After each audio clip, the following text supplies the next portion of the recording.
Good evening, members of Spiritual Cryptid Encounters. How's everybody doing tonight?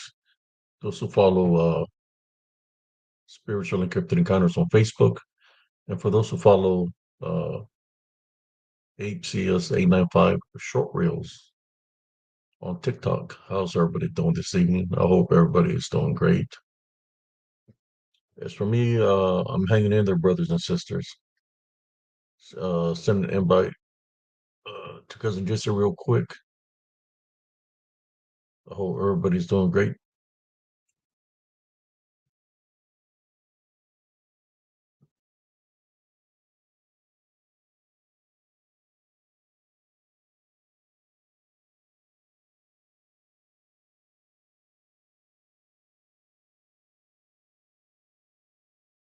Hope everybody's doing good tonight, brothers and sisters.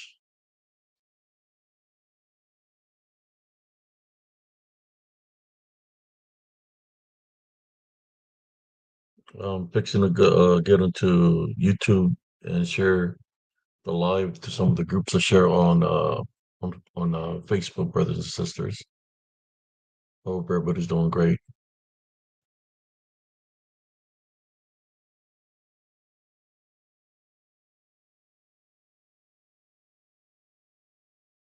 Tonight we're going to talk about spiritual warfare, and it's open mic night tonight. So if anybody wants to share a story of anything, anything goes tonight. Spiritual warfare, but anything goes. Dealing with the paranormal, uh, cryptids, whatever you want to talk about, Greek mythology or anything of the spiritual realm, that's what we got open mic night tonight. For those that would like to, participate or share.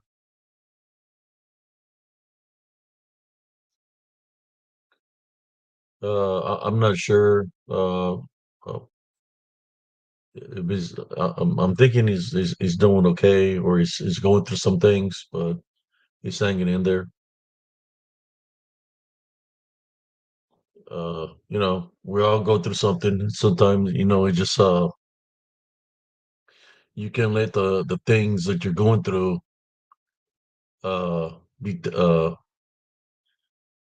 change your path in life. You know, you got to continue to keep on moving forward. It doesn't matter what kind of obstacles, trials, or tribulations we're going through. Life doesn't stop for nobody.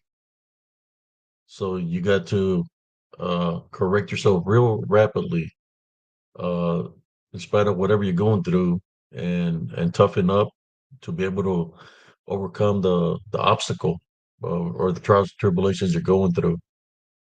I know we've all been through it.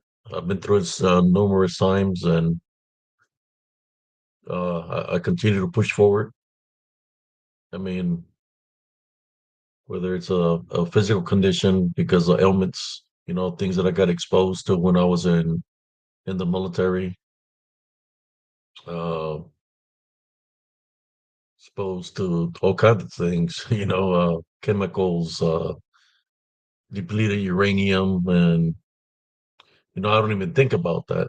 Those exposures, being in the where they had the burning oil pits and all that. Uh, I just continue moving forward. I've had my things where I was like when I was in high school.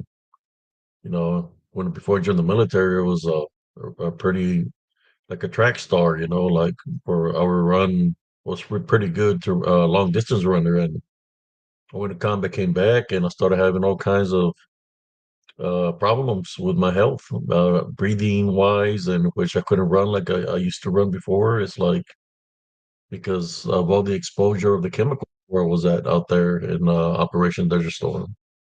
But I had to find a way to be able to overcome it, and I think I overcame it. Sometimes you have to use the equipment you have to overcome a situation. So what I would do, I spend a lot of time in my protective mask. so I can breathe fresh air out of it because the air that was out there from the burning oil wells and the burning tanks and everything else, uh, as exposure, I had to wear my mask. Okay, Aha! Madeline, brother Exuberance, What's up, cousin? what's up? Ooh, oh, shit, you got the shades on too, eh? Oh, Huh? oh.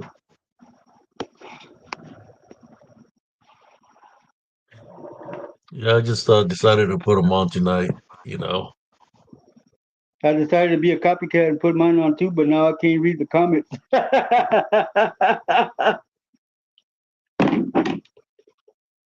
you know, it's like the movie. What was the name of the movie where the guys got bit by a vampire that had to wear shades? Was it Fright Night? Right night. There we go. Hello, Cindy Monet. Hello, Madeline. Hello, Andres. What did I see, Andres? Mystical Wonderland. Murphy, ¿qué pasó, loco? Andres Carizales, how you doing? Welcome. It is what it is. Sometimes people just That's don't it, know. huh? People don't know. They see somebody that's got a veteran hat, or they look at him and like, oh, he's all bent out of shape, or he's not about nothing. I'm young and all this. I'm on steroids and I drink liquor and champagne and get drunk and say stupid stuff. They just don't know who they're dealing with. And I look at them like a lion looks at its prey, because that's what they are to me when they come at me in a disrespectful manner. You know, too easy. I don't know where they learn their gangsta wangsta, but they just don't know.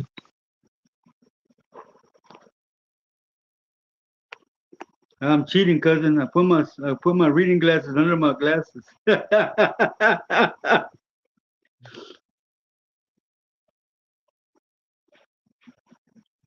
Yeah, sadly, there's a lot of people that don't they dislike veterans. I mean, I've had a lot of people come at me like I could be at a restaurant and they'll come and give me a dap and they'll tell me thank you for your time and your service.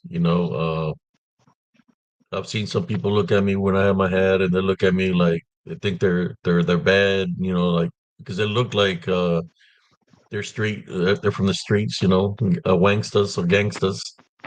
So they look at me like they're bad or something, but it's like they just don't know. Because they haven't been where I've been. Just like all this people, these pretenders, a lot of pretenders uh, in the crypto community that they falsify themselves of where they've been, what they do, what they're about. I guess there must be a bad MF for this a spiritual bad MF in a good way, that all these things uh that are around spiritually, they come and identify themselves to me. Like I said, I've been fighting for a very long time spiritually, and I continue to do good works, and whatever wisdom and knowledge that I have, I'm gonna give it to my son. And I always tell him, if you run into anything that you don't can understand because spiritually, come contact me. Let me know what you're going through so we can take care of it and get rid of the situation. You know, Be I right hadn't back, even man. I shared forgot to the something. yeah, I haven't even shared to the groups that I normally share to. Let me do that real quick, y'all.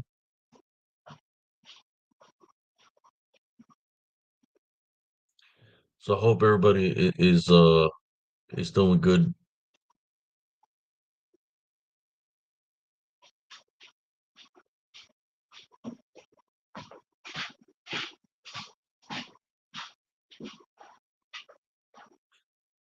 Yeah, I still get it. I still my friends, my crew,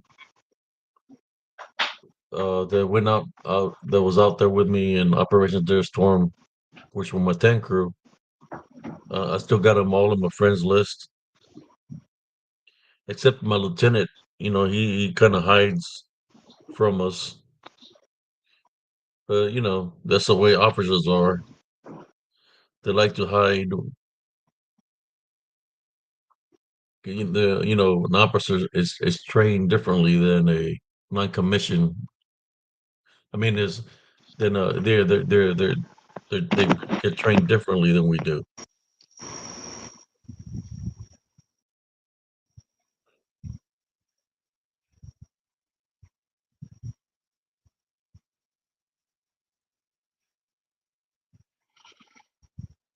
I'm still sharing this to some of the groups. Go ahead, cousin. You want to talk a little bit How you while doing, I'm ladies sharing and this gentlemen? to this How site. is your Saturday night going? Hey, Duendita. Uh, Cynthia says she saw some lizards at her house. Did you send your army that way? How you doing, exuberance, man? You doing good?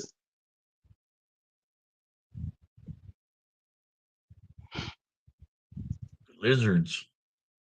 Yeah. She's a reptilian. Well, I think Madeline sent her army over there of duendes. You gotta be careful with those PRT members. They're all reptilians. They got a little duende that's got a she steed reptilian. She'll go send it to your house. Be she climbing got all over your walls. they got they got a little security guard that gets in and out of the tightest places because she can just walk underneath any door. She'll be on later, Madeline. We were just chatting a minute ago, so she'll be on later.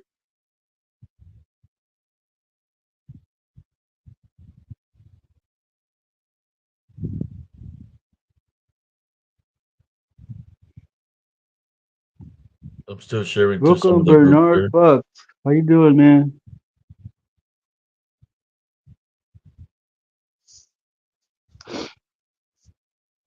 Today was a busy day. I had to wash both of my pickups, y'all. So I had to take one and wait in line and wash it, then come back and then take the other one and wait in line and wash it. But they clean.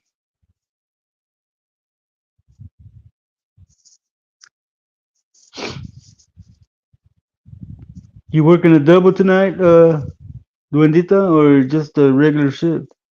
Okay, Jackie Hall, take your time. We'll be here.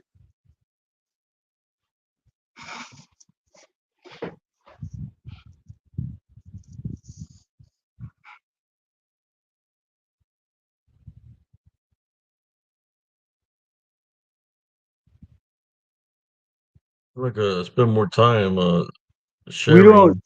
we don't look in on the LBL Mystical Wonderland. We don't have nothing to do with the LBL. They're out there stick poking and sword fighting. Then they're doing it with their short swords.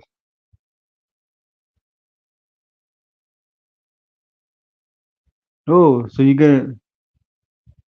I used to detail cars, Madeline, back when I was a younger man.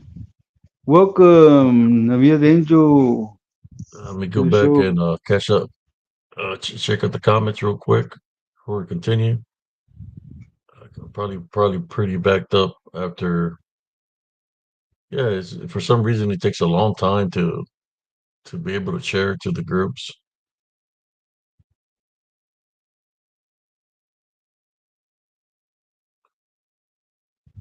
Oh, that's Yeah, good, Madeline. I'm glad. he's very private, man. It's like I try to contact him. He actually works for Microsoft, and he That's, really we just talked briefly, but through we never spoke. It's just through messages.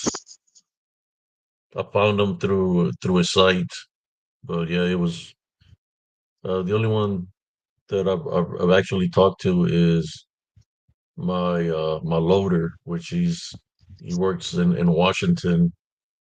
He works for he's got a company up there.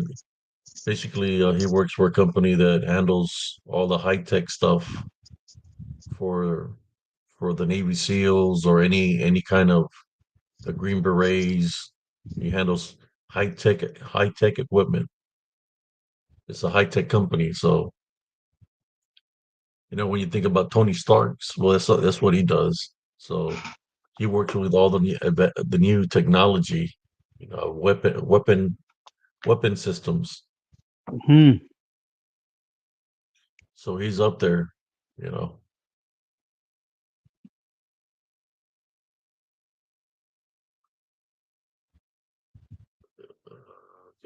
Linda, we got Mystical. How you doing, Mystical Wonderland?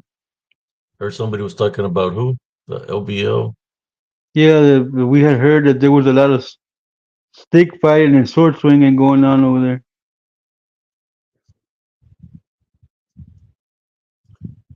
They try to make the LBO like it's a combat zone. Those guys don't know nothing about combat. I've Then been I'd through go. a real combat zone where it's a lot more dangerous than the LBO or any location that anybody has encountered a Bigfoot or any cryptid. Man, I'd go over Uh, there with a boken and take them all out, cousin. it's all here, man. It's all in their mind. Their mind be playing games in them.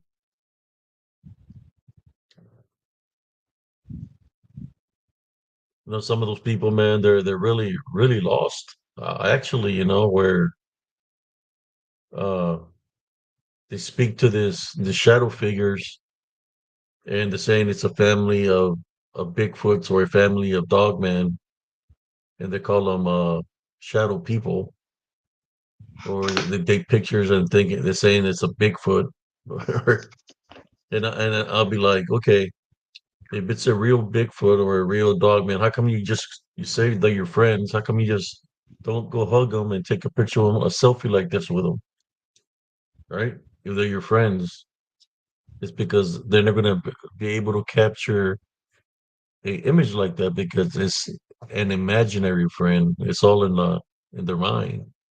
You got to remember this demonic, the demons. The DDN, the Legion. They play tricks on people. So maybe some of this things that people see is all in their imagination. I mean, I know when I was going through what I was going through, but the thing is that I've been capturing the things that manifest and show themselves to me to show you all that what we're dealing with is truly something that's demonic in nature that has spiritual abilities to able to manifest, take any manifestation of anything, but it can come and go out of a reality. Yeah, the momentum's pretty strong on them, man. Well, I'm cheating. Look at mine.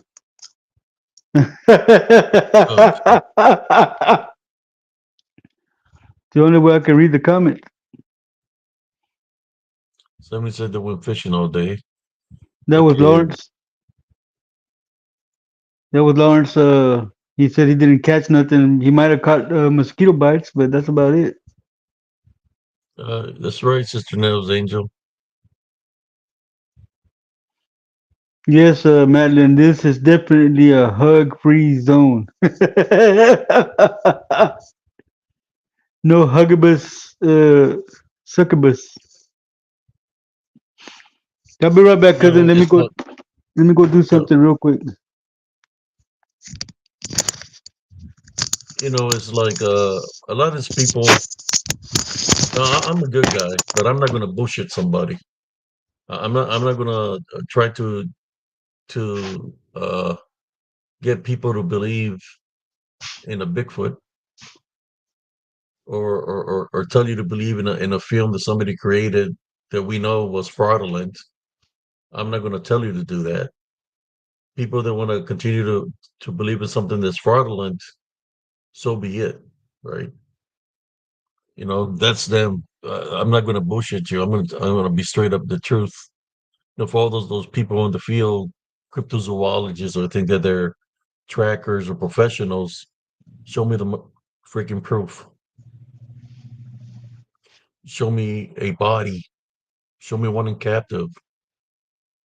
Y'all don't have nothing in that nature. Anybody can make freaking footprints.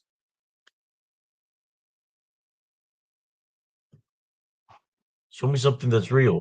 Show me a skeletal structure of remains of a bone or a body that you found of a Bigfoot or a dog man lycanthrope or any kind of cryptid.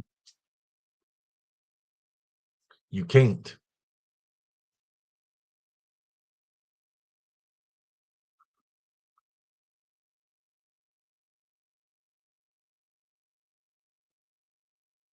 And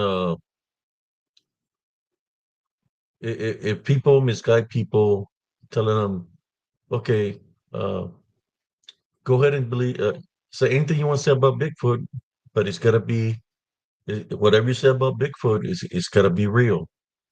Or should I say, you can't make fun of it. No matter what anybody puts on there, you can make fun of it. If you make fun of it, put a smiley face, we're going to kick you out of our group. Why? Why can somebody be themselves and be truthful about the post? If the post has a video of a person in a costume, why can't you just say, yeah, it's a person in a costume? Be truthful about it. If it's something that's stolen off a movie, well, the footage is off a movie. No, but no, they still don't want people to go at somebody in a negative way or to go at them with truth. You know why? You know why they're afraid of truth? Because so they can continue with a lie, the false narrative of a Bigfoot. That's why, so that they can continue the lie. Like I said, show me a freaking Bigfoot that's captive, even a little baby Bigfoot or something. Then everything that I'm saying about a Bigfoot, I'll take it back. I just say straight up here, spiritual cryptic honors. There's a lot of bullshit happening in the cryptic community. A lot of hoaxers, a lot of fake people with fake stories because they want to supposedly be relevant of some kind of sort. You can write all the freaking books that you want to write, but if the stories within the book are bullshit, then the book is going to be bullshit, right? But of course, you're going to have the people you get hooked up on a string that you're filling them up with bullshit. But you got those people, right, that back you up because they're believing your bullshit. Well, I see it differently. I'm not one of those followers or sheep. I just call it what it is. And that's what makes me different than a lot of other people. I'm not going to bullshit you. You say there's a Bigfoot, take me to the area. You say there's a Bigfoot. We'll find out if there's a Bigfoot or not.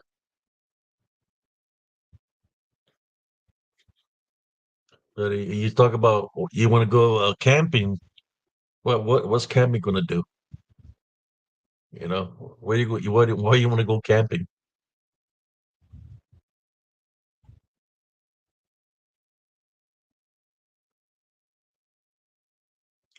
There's a lot of people right now. I'm being honest with you that they're deceived, and some of these individuals they're fraudulent, but they're infiltrating the cryptic communities, the paranormal community, or any communities that anybody has built. They're infiltrating because they truly are devil worshippers. They're in cults. They believe in Lucifer, and if they can mislead people to believe in these false narratives, they got them hooked like in sinker. They got them where they want them. The belief factor. That's the key. Belief factor.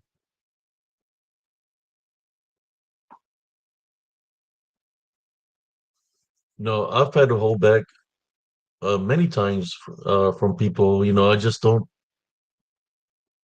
I don't really follow like too much BS, man. Like when I look at the in like for example, I'll go into a Bigfoot thing.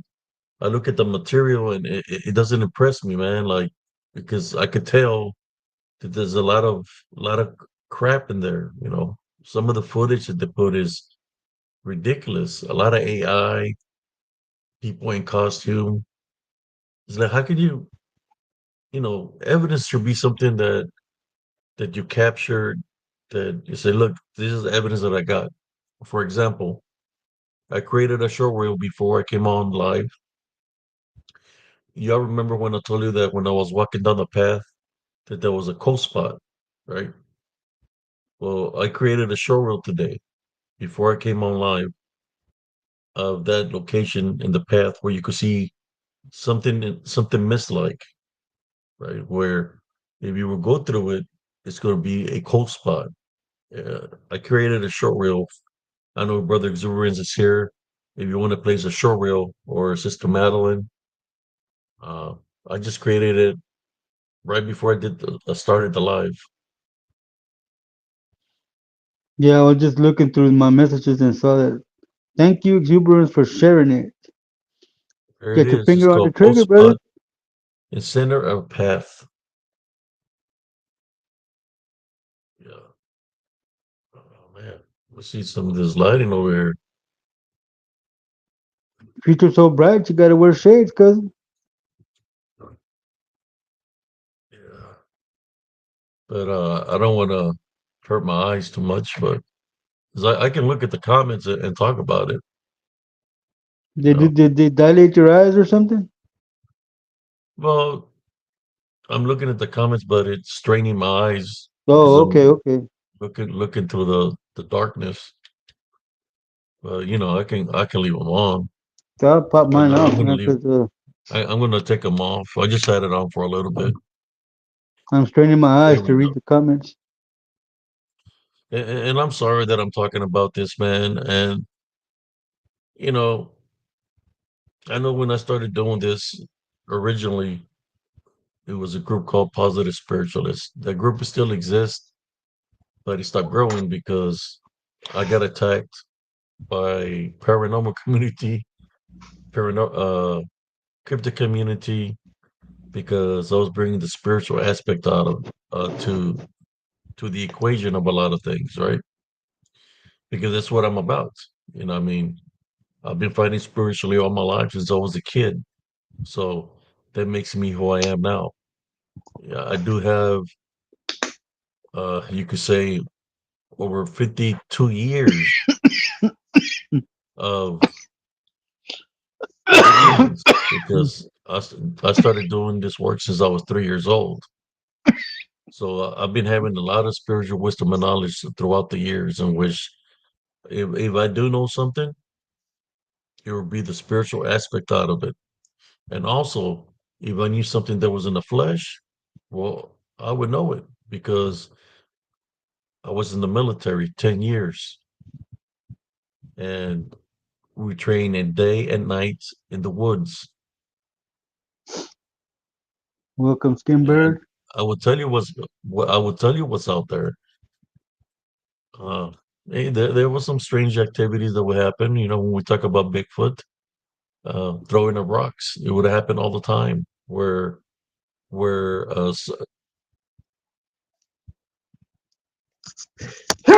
numero uno, 135 armor right here.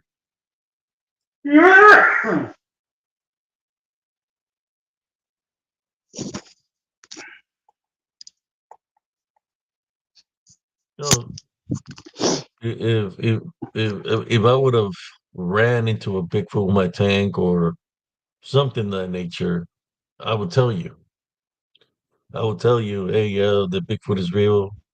I mean, I've seen the manifestations that something takes like these animals or what in some people's minds where they consider it Bigfoot, whatever imagination they have of how a Bigfoot looks.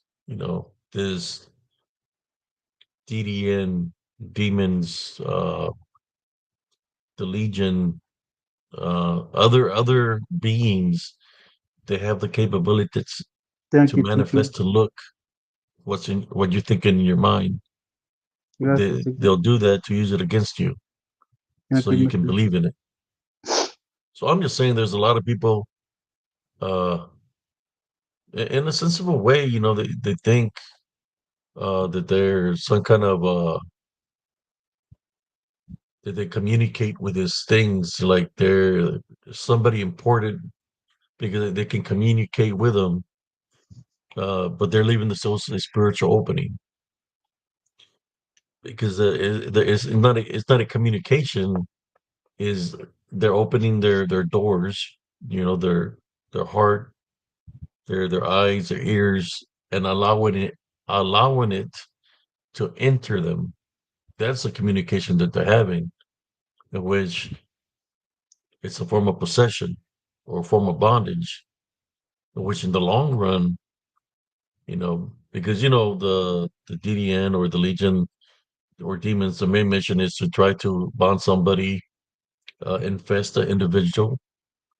If they can infest the individual enough, then the individual winds up sick, and then they're irrelevant to mankind because once they become sick, and I'm not talking about a little cough. I'm talking about severe illnesses like cancer, uh, heart attacks, brain aneurysms, blood clots. Said that they dislike us. So the faster they can take somebody out spiritually, then they move on to the next soul or to the next vessel they can try to target. Welcome, Cowboy 4572. Hey, Prima Ivy, how you doing? T2E, I doing welcome. cowboy Tito.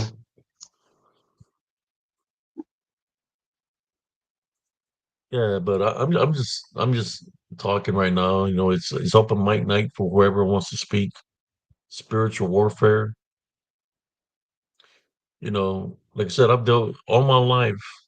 I can honestly say that I've dealt with the balance between good and evil, dealing with brujas and brujos, and the things that they summon, demons or this look-alike kind of thing, like Greek mythology, but we know they're demons. Like the one that they call Pan, right? Witness these things, things out of the ordinary. I've been running to the agents of the balance, demons, coming to me, whether it be demons or it be the shadow figures that I run into all the time. Uh, Shapeshifter skinwalkers, I see them. Like I said, tonight it's about spiritual warfare, open mic night. Tomorrow will be the my mom's anniversary, so we're talking tonight. I know tomorrow I'll probably talk about other things. I'm just letting you know that the spiritual warfare is very real, brothers and sisters. Don't let nobody bullshit you into into the false narratives to get you to believe in something that's that's not in the flesh real. It might Hi, be Pablo spiritual 55. real because it's demonic in nature. It's sad that even when the shamans or the elders from the native tribes talk about the Bigfoot, that is a demonic creature that corrupted a lot of their people. Not just corrupt their people through witchcraft and necromancy, but took a lot of their children also.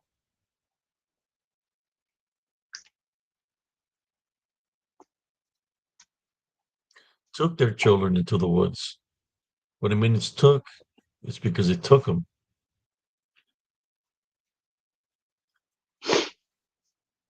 The elders know what is the elder we know. Uh, they probably talk about it that the Bigfoot guy is talking about that film that they filmed. They'll tell you it's bullshit. The natives will because they've seen what's within the woods, what's within the deserts because that's where they lived. So they know what's out there. They're not going to BS you. There's a wise older man that I like watching sometimes, and it's kind of like me and him. He's already an old man, and I'm still a young fella, but I think the same way he does. Like I said, I've had a lot of experience, but he'll tell you that Bigfoots are demons. They're demonic, and Hi. that's an elder.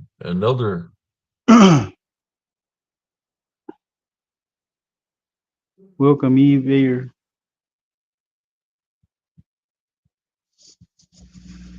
Yeah, both of them, a positive and negative. But since I'm you could say a spiritual warrior, because I've been fighting all my life. I've seen both sides of the balance. I see good, and I always run into bad.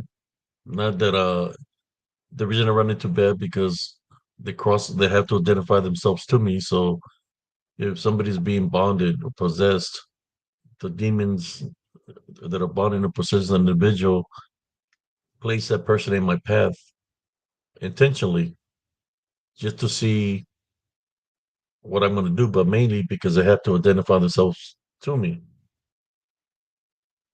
So when they identify themselves to me, I mean, I don't ask it further anything. I just know because of where they're acting that this person is acting strange, like it's being if the person is not himself, like something else is controlling that person.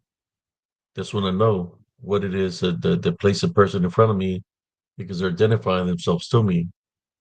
The demon that's got the person bonded or possessed. So then I go to freeing the person from the bondage. Those are the works that I do.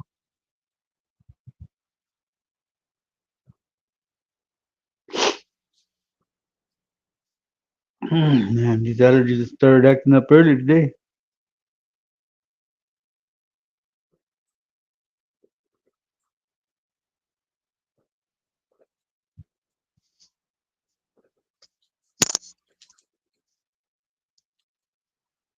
See, I've been fighting the spiritual warfare for a very long time.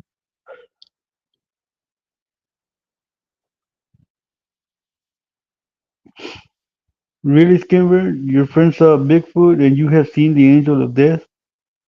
What did it look like? The angel of death.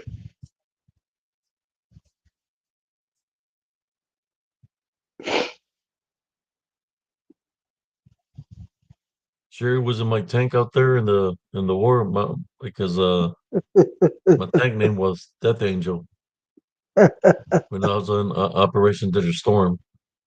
That was the name that was on our gun tube, Death Angel. I mean, I see you got a tank symbol of third armor. You sure you didn't see my tank out there named Death Angel and backing up during Operation Desert Storm? He was asking what your numbers on your hat, cousin, earlier. Yeah, mine stands for 135 Armor, First Armor Division. His is Third Armor Division, or the symbol you got on there. See, That's mine it. is Old Ironside. I think his is can't remember what number three is. I know there's two. I think number two is Hell on Wheels. I believe I can't remember but mine is Old Ironside.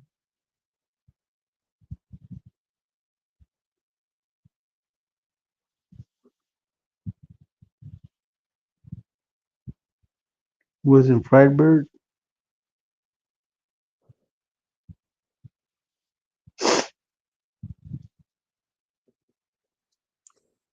No, I was in Erlangen, 135 Armor. Erlangen, Germany was my first duty station. You said Home of Elvis, 4/67 AR, Home of Elvis. Elvis was stationed on Fort Hood too. There's a house where Elvis used to live uh, when he was in the hood. I mean, now it's called Fort Cavazos, but he used to live I believe in Harker, was it Harker Heights? Yeah, where Elvis Presley lived when he was stationed here. Yeah, Elvis Presley was a tanker also, but he was just an actor. But he had to do his time like everybody else because of the draft.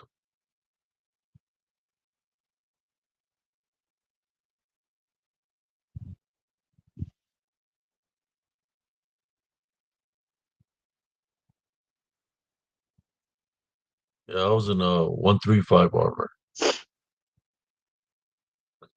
So, Iron Knights. There you go. Got a picture of a show with a knight.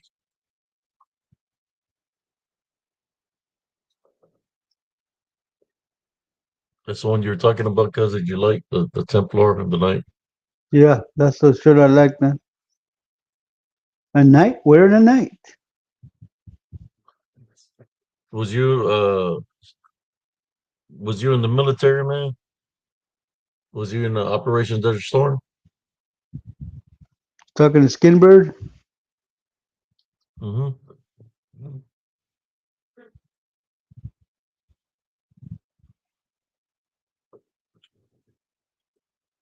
Yeah. Skimberg, was you in the military, man?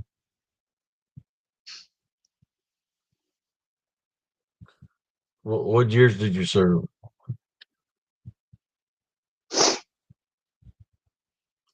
Thank you. For those who do know, uh, anybody who's a tanker, well, the unit I was in Germany or battalion had armor, had lance, had all those things the knights were wear. So I got uh, knighted after we came back from war. There were knighting us. All of us we got knighted with a sword. So y'all can call me Cercius. Sir Welcome, Liz. Cercius. I got my certificate when I got knighted also, believe it or not, from 89 to 93. Yeah. Yeah, I was in 80 from 89 to 99. Where was your duty station? Mine was Fort Knox, Kentucky. But where I went to basic training.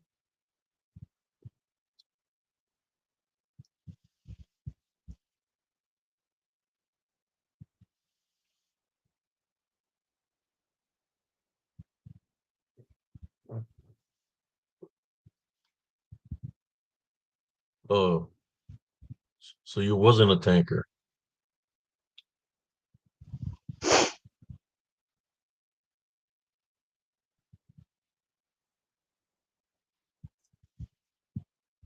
Spiritual for primo. Yeah,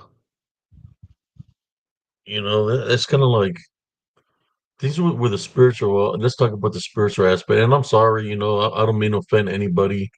Uh, it just, I like speaking the truth. You getting tired, cousin? No, no, I'm going with my damn allergies, man. Oh, your allergies. Yeah. See, this comments here. Cowboy 4572 says he was a tank designer working on Abrams replacement. It just got released a few months ago.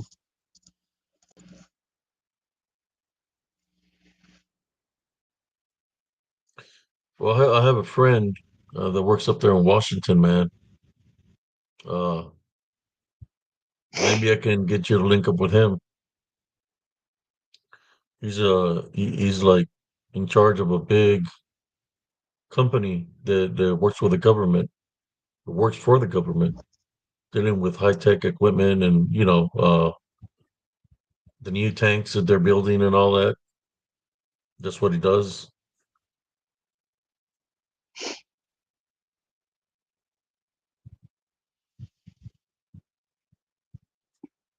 Well, it was just weird at the moment because we're coming back from war, and when we got off the buses, some people were acting strange, because they had negative attachments on them from the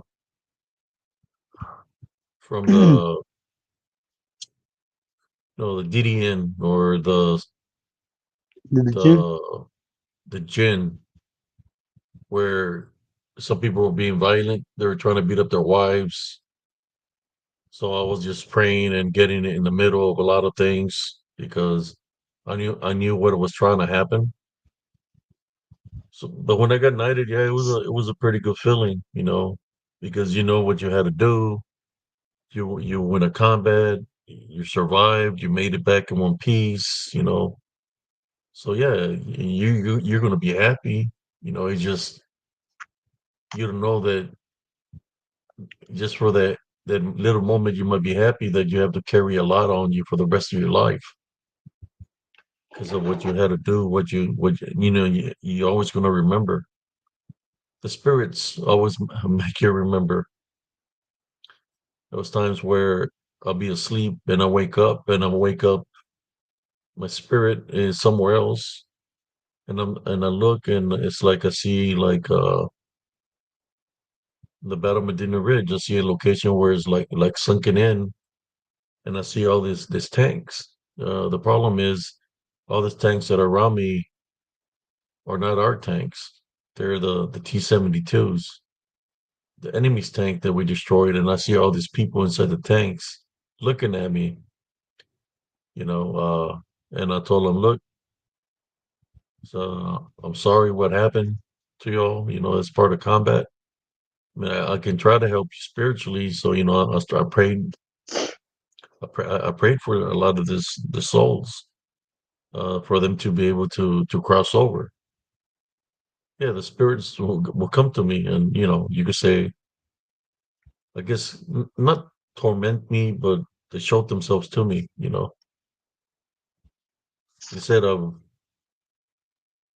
was maintaining the love foundation, and when you have Jesus Christ blessing you with the spiritual good discernment, you're able to see things like this. So you do accordingly to when they cross paths with you, right?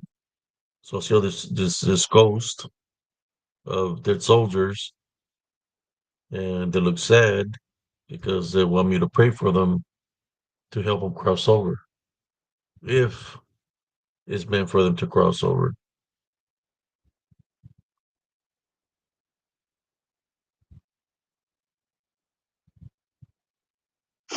For those of us without the eye, how can we tell?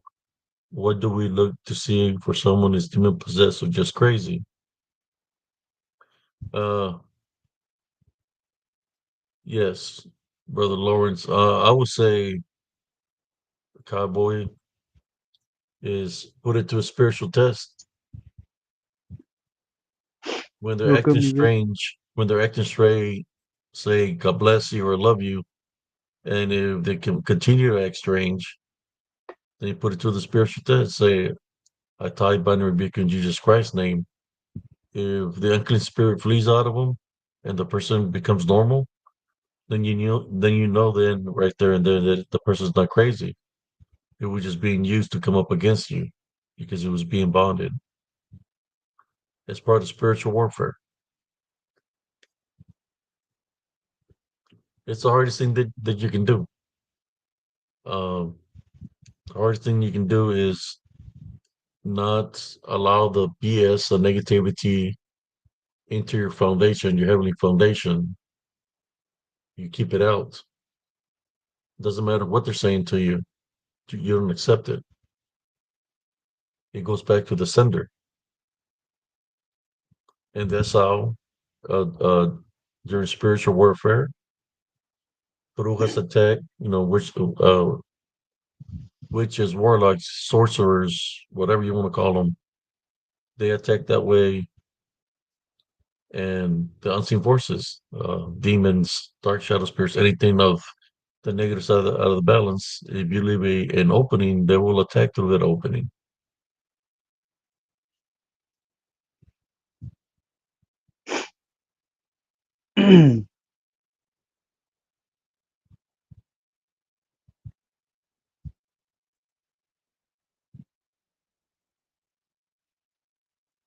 Oh yes.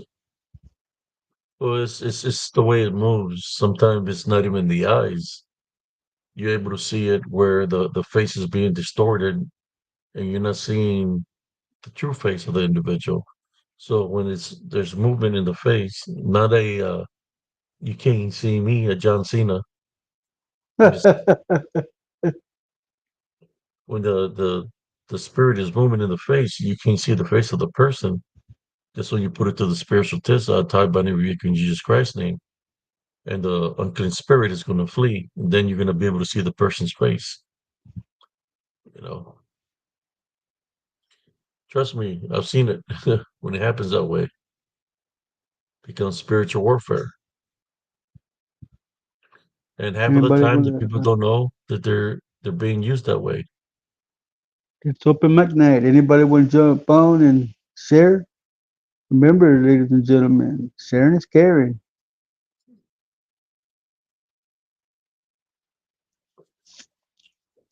Yeah, I'll answer any questions anybody got.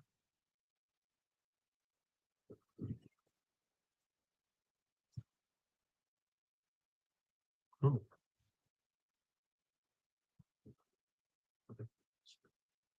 we'll fix the light in here a little bit. And our mascot, what was he doing? There it goes. See this? He's guarding the door. He heard a door slam outside. Zero. So he's guarding the door right now. He's right here beside me.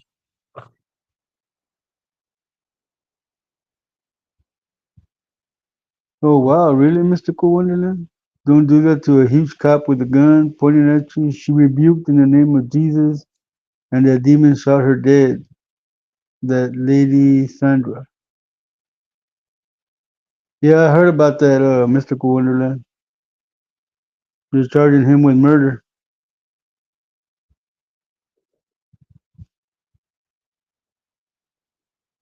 What is it? Lord wants to know if we're doing a specific topic, cousin. Open mic night, spiritual warfare. There you go, Lords. Any topic of dealing with spiritual warfare. We see it happen all the time. You Oh, see, you have to protect your vessel two ways. Spiritually would be the most important one, but then there's sometimes you might have to protect yourself physically. So you have to stay active, train, not just train by working out, but train self defense also because you got to defend your protect your vessel in order for you to be able to do the good works. that's Murphy. Ribbo about to drag a big ass out through the door. He probably could if he could grab a lechusa from the leg, he'll grab her and drag her. They got some pretty big Texas owls here, but the owls are the highest. The big is like 4.5 feet. No, cousin, no, cousin. They have science has done something they should not have done. They have What's that? created a gigantic owl that is maybe like this tall off the ground, man. Yeah, I know. Yeah, I know. I seen those owls, man. But I'm saying you didn't let me get a finish, cousin. no, I'm sorry, my I've seen brother. some. some Texan owls are like barn owls. They're the biggest they are is like 4.5 feet tall. Maybe 5 foot. But the brujas, the lechuzas, they're way bigger than that. They are very tall when they take the manifestation of the black owl, midnight black owl. How tall are the cousin that you seen that you witnessed? So I think the tallest one I seen was like about 6 feet, maybe tall. That was Now the one that that right was there, following me. that right there, if you make the whistle, or if they whistle, make a certain sound, if you do the sound, don't whistle You back you lose because your they'll follow you. eyes. They'll follow you till they'll scratch you.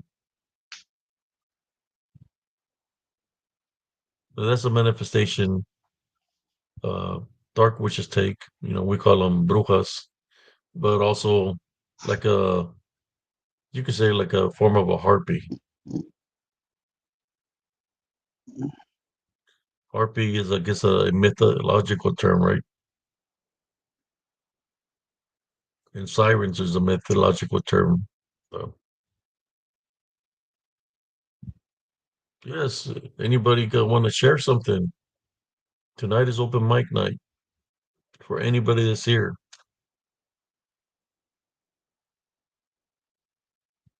Dan Smurfy wants you to make the lechuza sound. He said he needs some excitement. Madeline wants to know if you had any spiritual dreams as a child.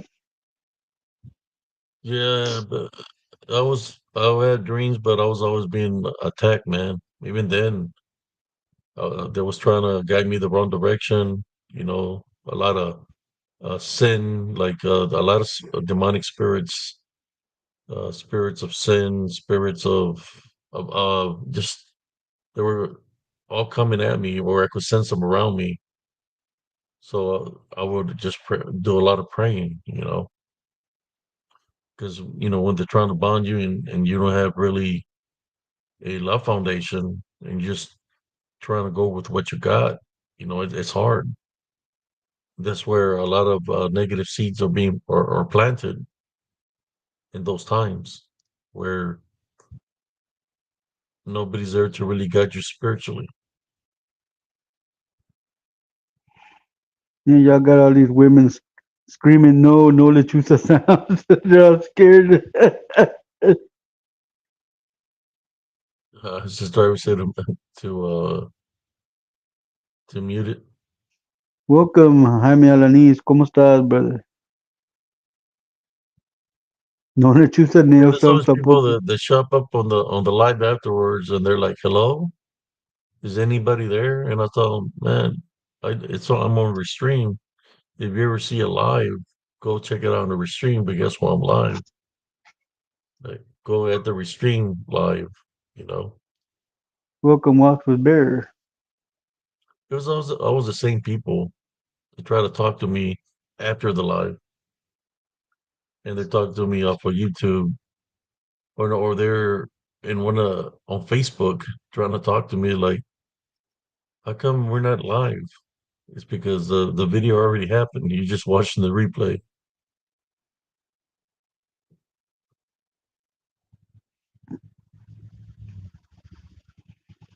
Don't want to hear the sound of the lechuza. all the ladies in the teller say no.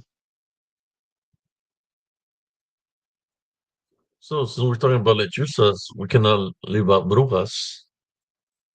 No, we can't. Very wicked people. They're people. Mad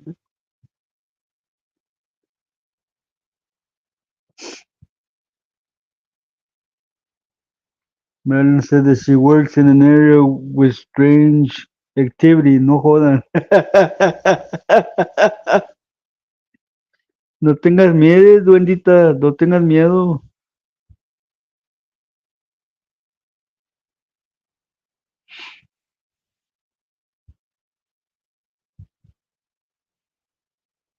Probably something in the antique store that had an attachment.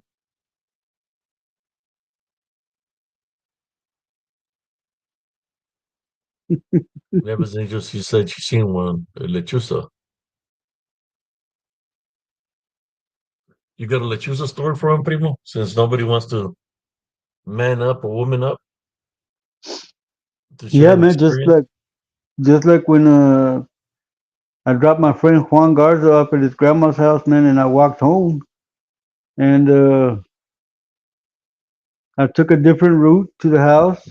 I always did. Then a dog attacked me, and I ran away from it after I threw rocks at it, and I went home. The next day, I went and picked up my friend Juan. He goes, "Hey, man, so why did you hit that dog with rocks? It really wasn't gonna bite you." I go, "What are you talking about?" He goes, "You went down this street, and then instead of going the way you went through somebody's yard and came out on the highway, and then the dogs that thought were barking at you, and you threw rocks at them, and then you went home." I go, "Well, how do you know all that?" He goes, "Because you remember when you looked up and you saw that white bird flying overhead?" I said, "Yeah." He goes, "That was me. I was in lechuza form." So yeah, that blew my mind, man. He told me everything that happened, man, and there was no way he could have seen because he wasn't with me. He was. I had already left him at home. There was nobody following me.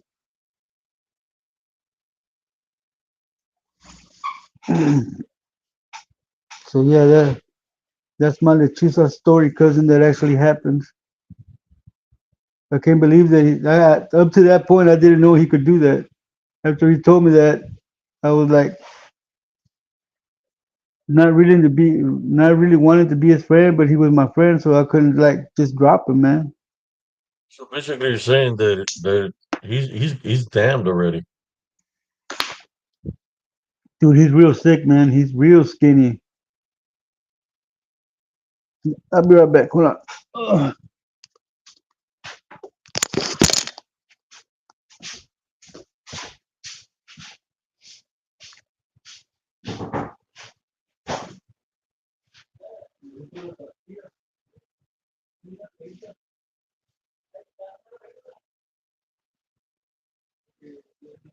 Yeah, well, there's a lot of warlocks and witches, dark witches.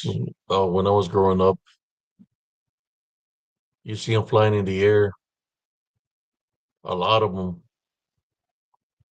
in lechuza form, making that sound. The sister Madeline likes to hear all the time. Kind of like a screeching sound,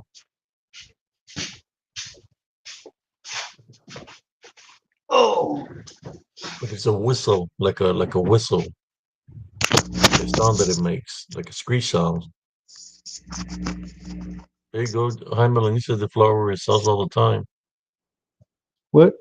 What did I Always miss? quiet and screech. You never seen no black ones, Jaime? I've seen the black ones.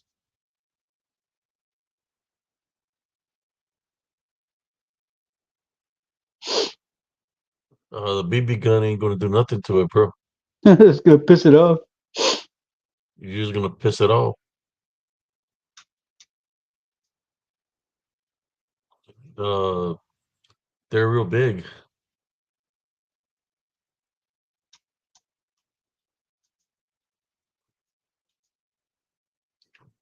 The manifestation they take is they look pretty big.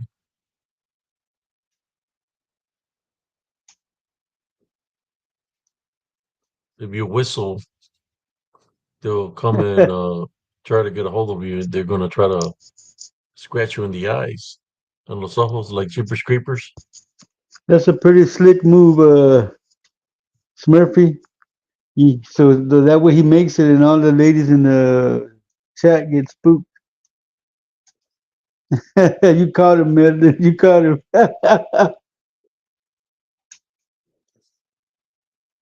Well, last time I met that sound, I started having activity over here, and people started every having time you activity in their homes. So I don't want to every, every bring time any you make that negativity to sound, anybody. every time you make that sound, something happens. You remember you made that sound and you had a black shadow figure in your yard, in the front yard, that you were following around? Yeah, he was standing in the middle of the street looking at me like he wanted to throw down. You should have put a whooping on his ass, primo. He, I tried to, but he took up running.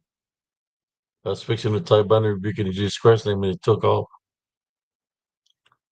It was probably like, oh, this guy ain't the one. They mess with him, they go mess with somebody else. No, Lawrence, even if you bless the baby first, it's not gonna do it, and a pew pew is not gonna do it, Lawrence.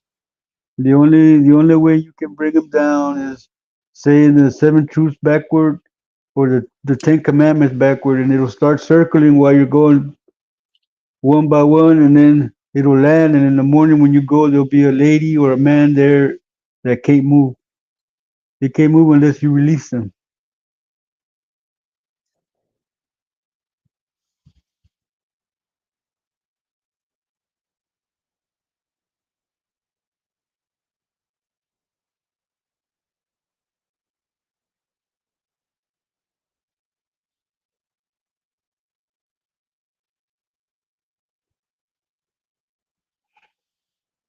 Yeah, man, but like his my friend Juan's grandma used to transform as well, man. When she was dying, man, she suffered. She suffered for a long time while she was dying, man. She had completely lost her mind. She opened up to the side of the balance, man. The dark side. It'll get you.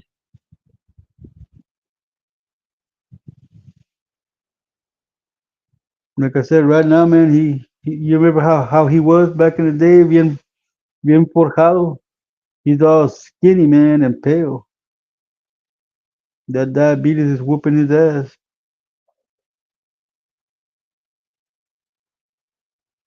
Didn't he lose his wife? Yeah, she passed away due to cancer.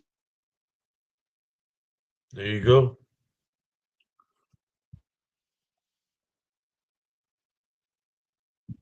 She was young too, man. Yeah, she was younger than Yeah, him. yeah, she was younger than him. So sit around here, welcome.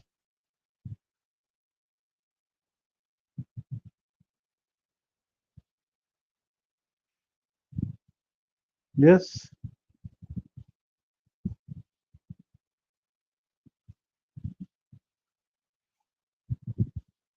yes, man, and the very high price is your soul.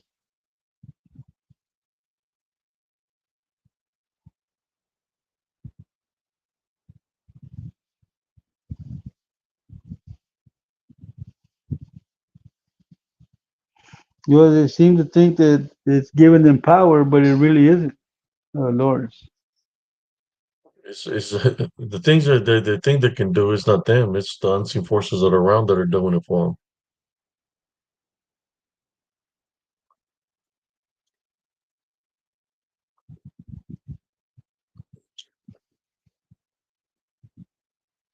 Yeah, if you want to share a story, brother Jose Rangel, I can put the link here, and you can jump on and share your story of the witch, the There's a lechuza, witch that if was you brought like. down by a prayer.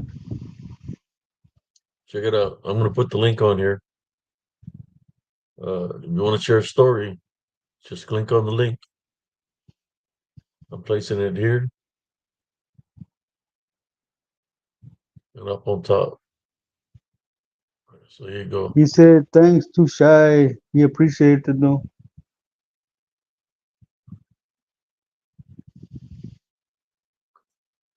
Yeah, we're doing deeds. Exactly. Cynthia. Exactly. Welcome, Annette. How you doing?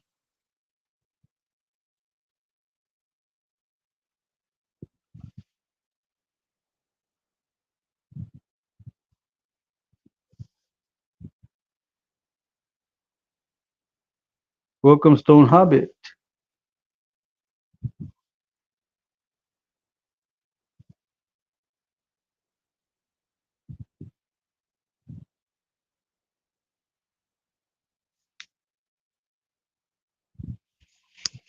Any questions to the lechuza story that I just Any said? questions?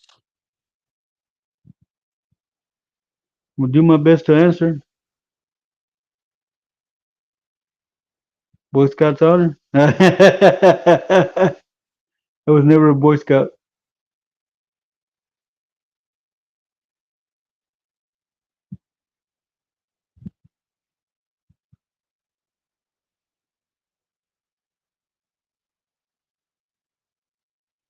We ain't roomies, bro. He lives like 6 hours, 4 hours from where I do. Who does? He said this guy said that hi roomies. Oh, always good. But I'm telling him we're not roomies. You live 4 hours from where I do.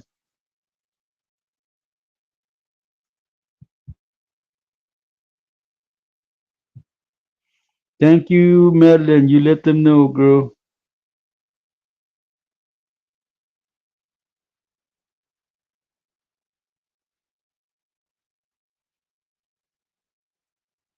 Have a good night, Mystical Wonderland. Yeah, good on Mystical Wonderland.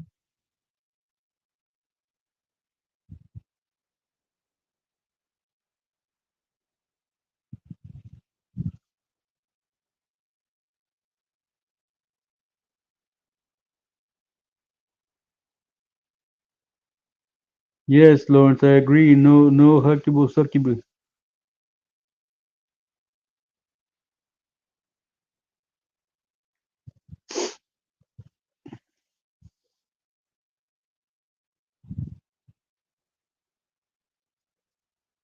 Is it no huggable succubus? No huggibus succubus.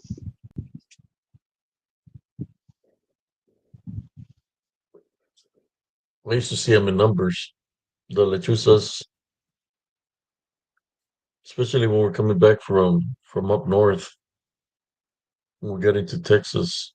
There was that location I was telling you where they came like in, man, it was a lot of them flying, like 20, 15 of them flying around our vehicle, hitting it, scratching it.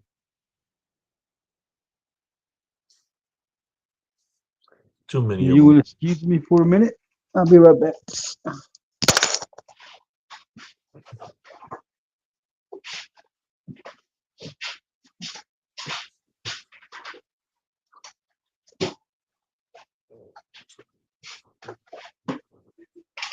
If anybody got any questions, you could talk about any topic you'd like to talk about. We were just talking about lectures just to talk about them.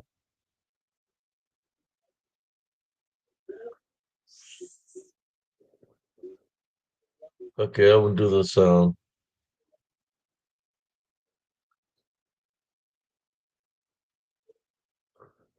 Where do you live, Cedar Glow?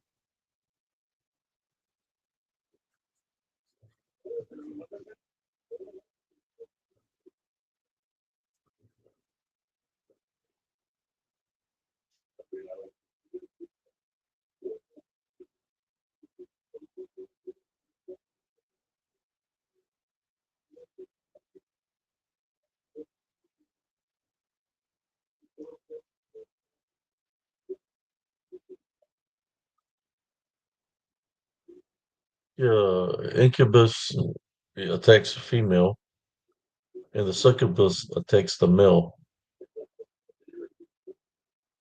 They're demonic in nature.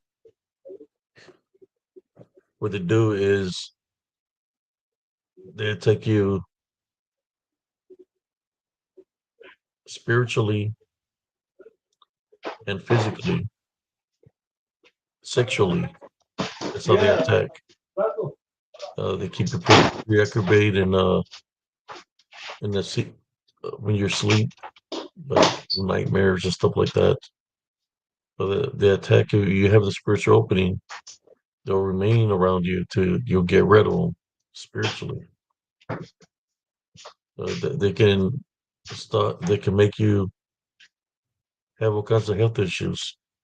So I would suggest don't believe and then, but just use Jesus Christ to overcome 'em. The Heavenly Father would intervene and help and free you from any kind of torment that they're trying to do or anything that they're trying to afflict upon you.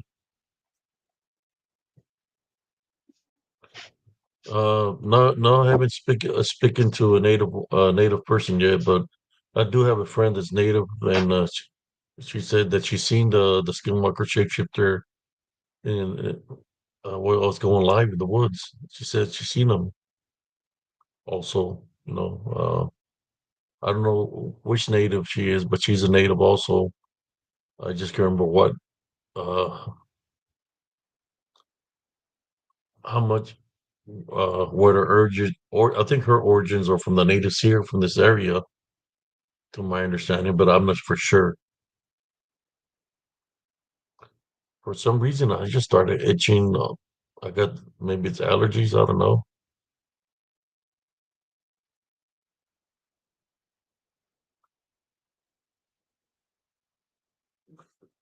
Pulsating orbs going into the rooms. What color would be the question I would ask you? What color are the orbs that you're witnessing? Are they white? Are they light blue? Are they red, green, or numerous of colors?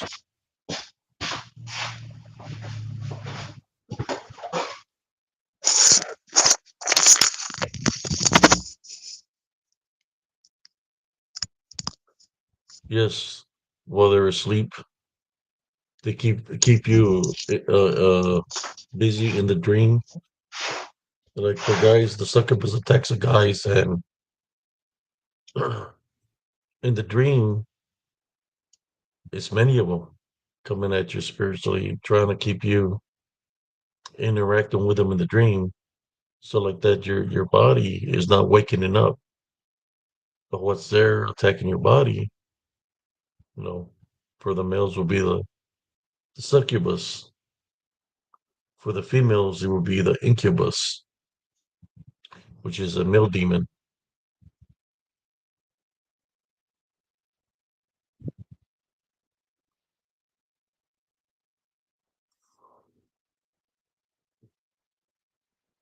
I'm reading some of the comments here.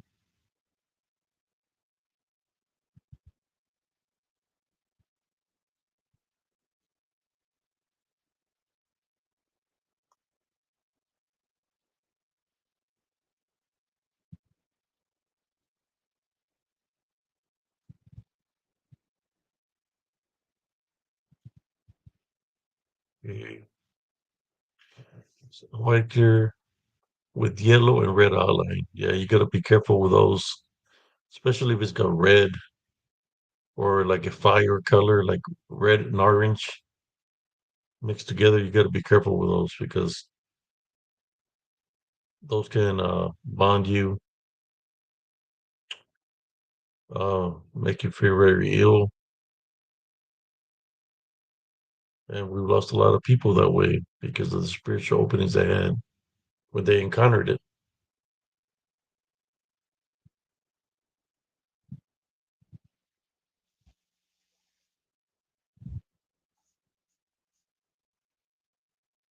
Okay, I'm reading the comments.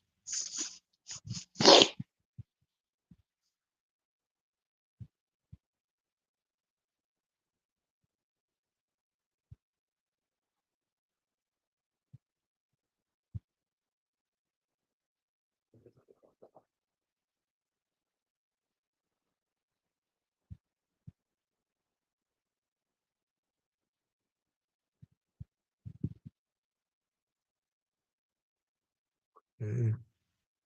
Yeah, primo. You sabe.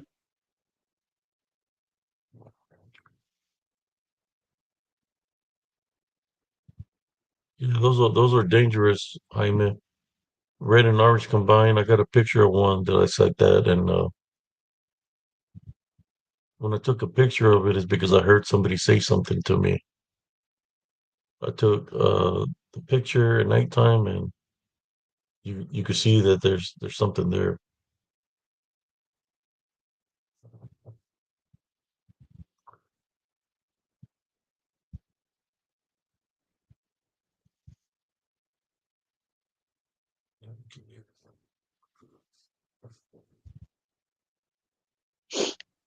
Yeah. Well, I'm getting it. I'm itching all over right now, so I'm going to do a little prayer. Heavenly Father, this time I'd like to pray for the sick or anybody that's feeling ill or spiritually attacked. We type on our rebuke any witchcraft or necromancy that anybody's trying to aff- attack somebody spiritually because they cut a piece of their hair off. So we type on and rebuke it in Jesus Christ's name or whatever they're trying to do for it not to affect the people that they're trying to cast it upon. We type on and rebuke any uh, any form of witchcraft or necromancy at this time. We type on and rebuke it in Jesus Christ's name. This we pray through our Heavenly Father. Amen. Amen. Welcome overbuild. Welcome Joe Burgers. No, Yeah, I was doing pretty good, and then I just started hitting me once we started talking about the lechusa, and I've been hearing the ringing in the ears too for a while now. wonder that's what's wrong with me, man, with these allergies that just started acting up real bad, man. I'm gonna scratchy throat and everything.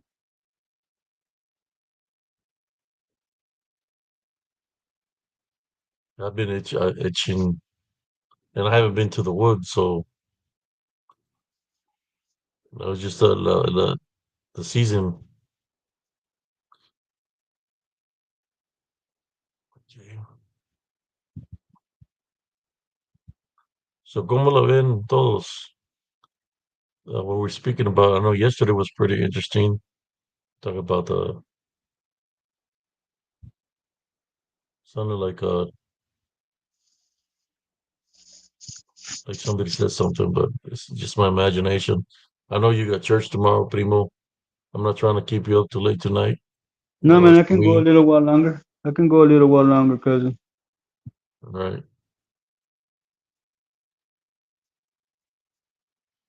can go just a little longer.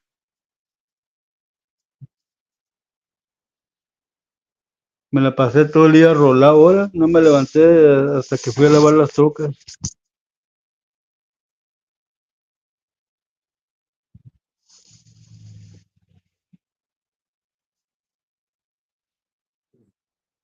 Ahorita me pescaron haciendo what every bachelor does on the weekend. I'm doing laundry. Did No, when I was praying, what we were praying for? you forget? No, no, no. We were praying for somebody. We were praying for no, we're praying for somebody, and when we were praying for this individual, was that individual we're praying for, or I just said a random prayer? I'm looking back.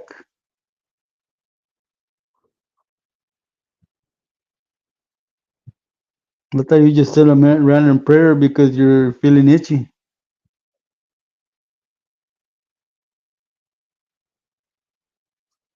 Uh, Yeah, I don't see you praying for anybody, man. I thought you were praying because you were feeling itchy and you're trying to rebuke it.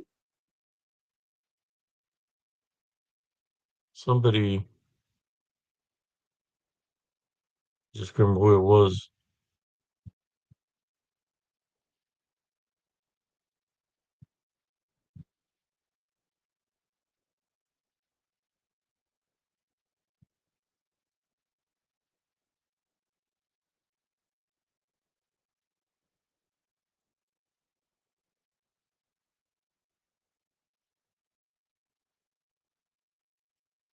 Well, when I was praying, I seen like somebody's hair was all jacked up, where they were missing pieces of hair from the top of their head. Hmm.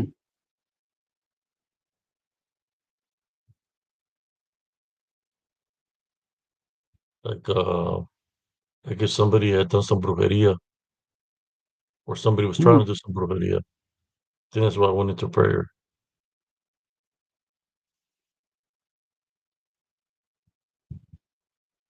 You said something about hair being used to bind someone in witchcraft.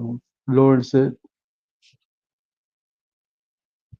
Well, I seen somebody with blonde hair. They had like ponytails, but they were missing hair. Like if they might have gotten cancer or something. That's what I was seeing.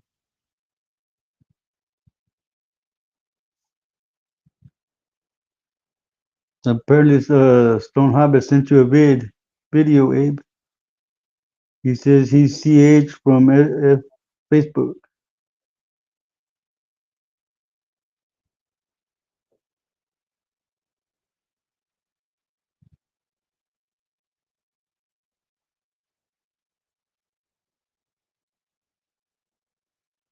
Oh, okay, there we go. No, I was saying that the person was missing hair, so they can have a crazy appearance. They're missing a lot of hair on their head. There were like patches where they were missing hair. I just got a glimpse of that.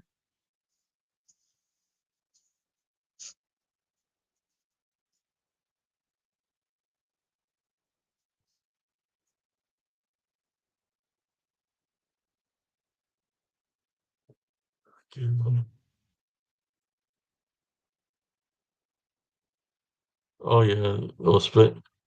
Hearing the ringing.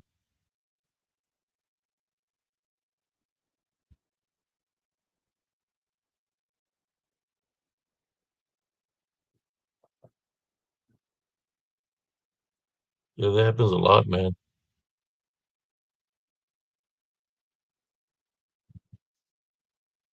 My right ear is ringing right now, cousin.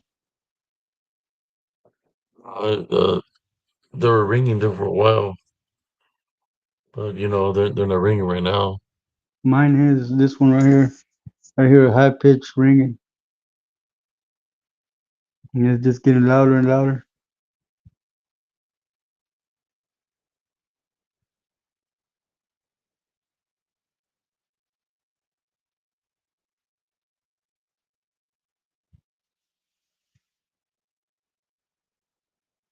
Okay. How's your ears doing? Doing better?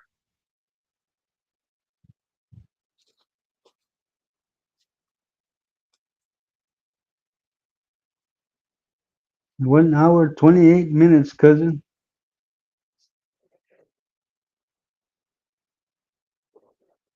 People like, man, they're not saying nothing. They're just having a Mexican standoff. Talking about spiritual warfare and it's open mic night. I'm surprised nobody wants to jump on the mic with us so they can share their experience. I'm going to place a link here. If somebody wants to jump on the live and share your experience,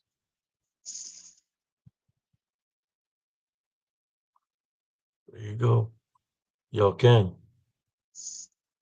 Just click Come on the link. on. Someone click on the link and come on and share your story. We already send the Duendita your way Yep. on With a her recruiting lizards and seat. things.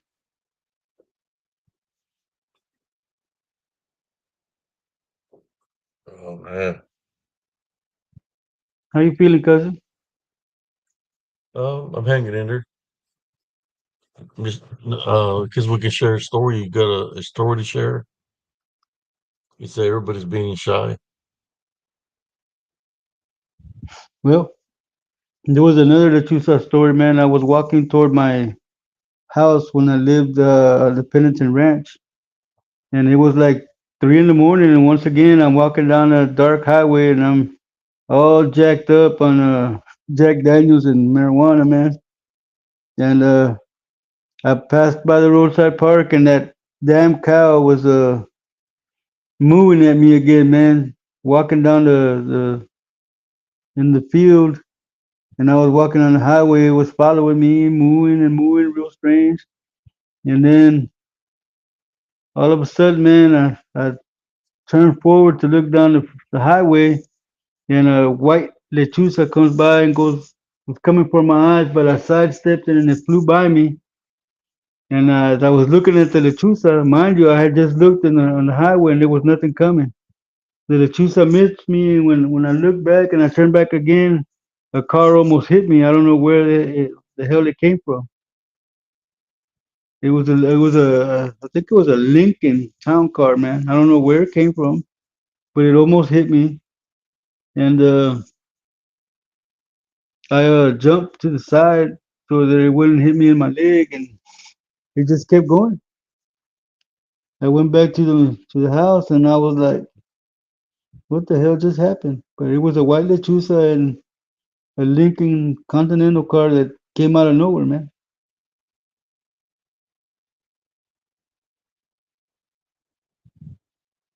So that's my other Lechuza story, man. And then there's the one that when I saw it in Mexico that I didn't know that you're not supposed to whistle back. I whistled back, and my primos told me, no, va a venir para atrás y te va a sacar los ojos. So instead of sleeping on the bed where I slept, I took a chance of getting stung by scorpions and slept in the middle of that mud hut on a dirt floor. And I was looking toward the place where I was asleep, and then I heard some feathers and something landed in the yard. And I was looking toward the bed, and then a hand came in and was searching for me where I used to lay. You could see the face of a viejita. So Mhm. yeah, I never slept in that bed again.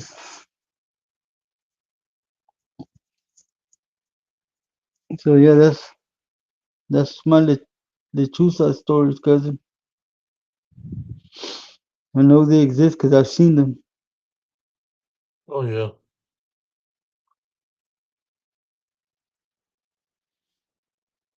It's because I you got it whistled, maybe Hobbit. down in the South Rio Grande Valley.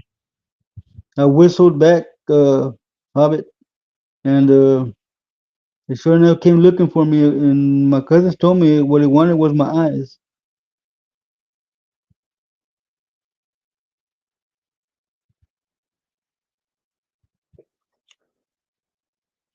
Back to you, Yeah, cousin. yeah. At the where they I shared the story already about when we got led by a a sheriff or looked like DPS. The car looked freaked out, looked like an old vehicle, and he told us we had to go down a certain road because the other road was a bad accident or something, so we had to go a different route. He thought it was going to be a pavement road. He lied. We went from a pavement road to a dirt road, like from what did I say? The pavement. See, somebody's trying to break my concentration here. We type bound and rebuke any witchcraft or narcolepsy at this time. Welcome, M. Cascone. Yeah, I just yeah, those dark lechusas, they were on top like of a building, like it was like a little mansion or maybe a place, like a what do you call it, like a matanza, The Matanza, you talking about the slaughterhouse? yeah, like a slaughterhouse, something like that.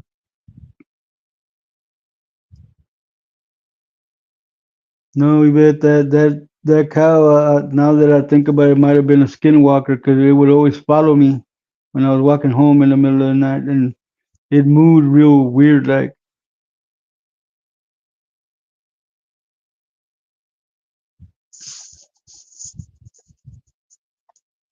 yeah, I saw that hand with no arm too, Cynthia.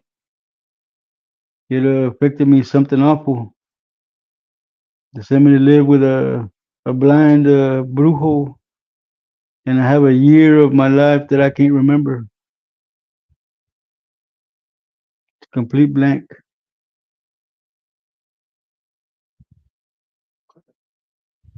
Yeah. What do you think, cousin? Should I try to go under hypnosis to see if I can recover that year? I mean, Uh, they wiped it for a reason, right?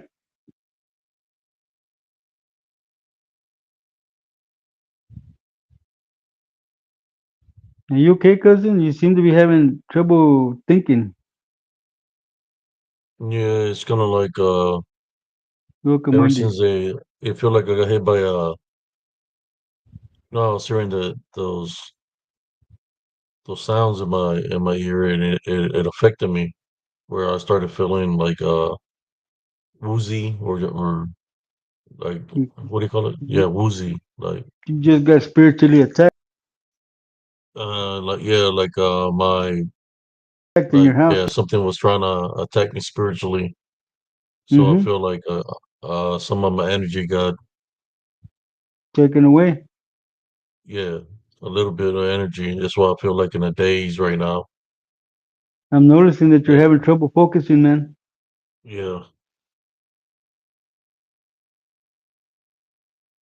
Anybody have any cat people stories?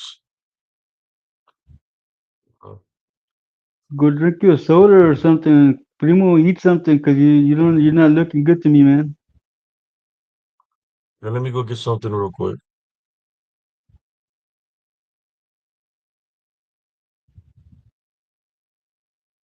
Yeah, I'm gonna go get something. Remember I was telling you I was hearing some sounds in my ear like Mm-hmm. ever since that happened. But Yeah, yeah, I'm used to go ahead, that. cousin. I'm used to those, man. But I'll be right here. I'll take control. Does anybody have any questions over the Lechuza story that I just talked about?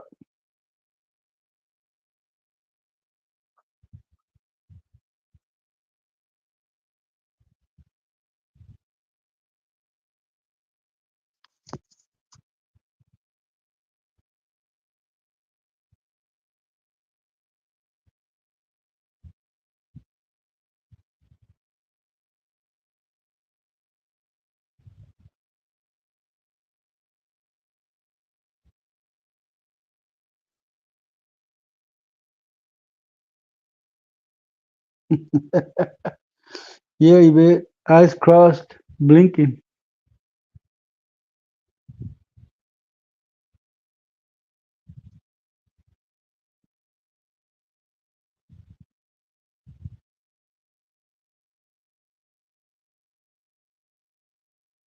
You okay, ma? Don't worry about it.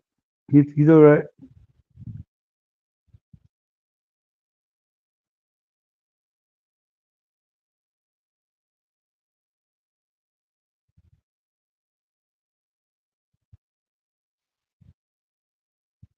Yeah, I've been drinking water. That's why I told him to get something to eat. I think To I might drink. have Yeah, eaten a piece of cake from my son from his birthday, and it got me. I know. Yes, we're built up. I've always questioned because my father sent me away when I saw that hand because I was traumatized, and when it would get dark, I would scream and cry, and nobody could console me. So he hired a blind brujo to take me for a year to cure me. And I remember when he picked me up, and I remember when he brought me back. But for that whole year, I don't remember anything that happened between the time he picked me up and the time he brought me back.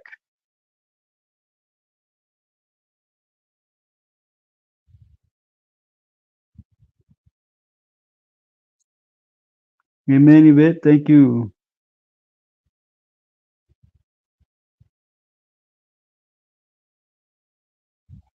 Sometimes spiritually, the spirit tries to show you something. So I know when I go lay down that I'm going to be shown something. Tomorrow is a day of my mother's anniversary, or it's we're here right now of the anniversary, which is are we the 21st today, Yes, sir. We are no. Tomorrow's the 21st. We're the 20th right now. or it's midnight right now, no, or we're the We're 20th. yeah, we're the 20th. It's midnight right now, and it Yeah, says we're the 20th.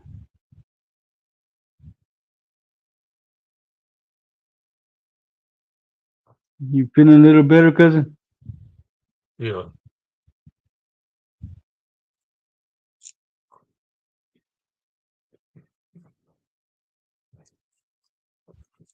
That's what normally happens sometimes, man. To me, I could be sitting down, and it happens that way.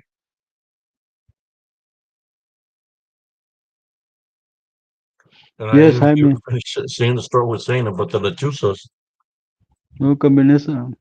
that he told us to go down the road, and it was in the 70s. We're coming from Arkansas, from working up north, and was going down the road somewhere in Texas. We entered Texas, and the road became a like regular road, like in between the streets, and then from there went to a dirt road.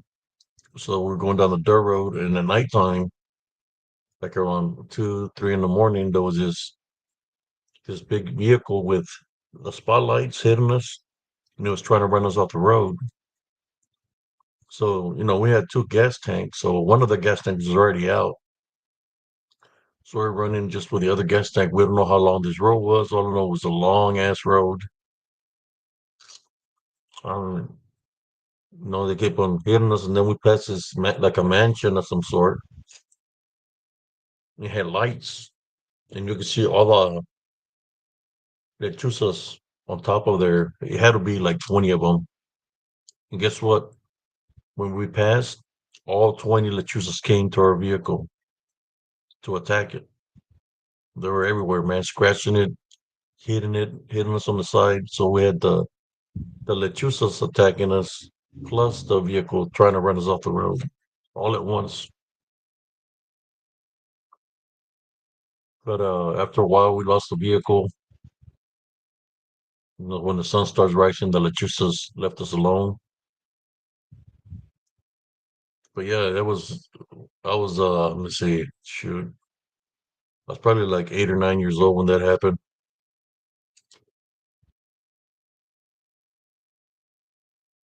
They were trying to run us off the road.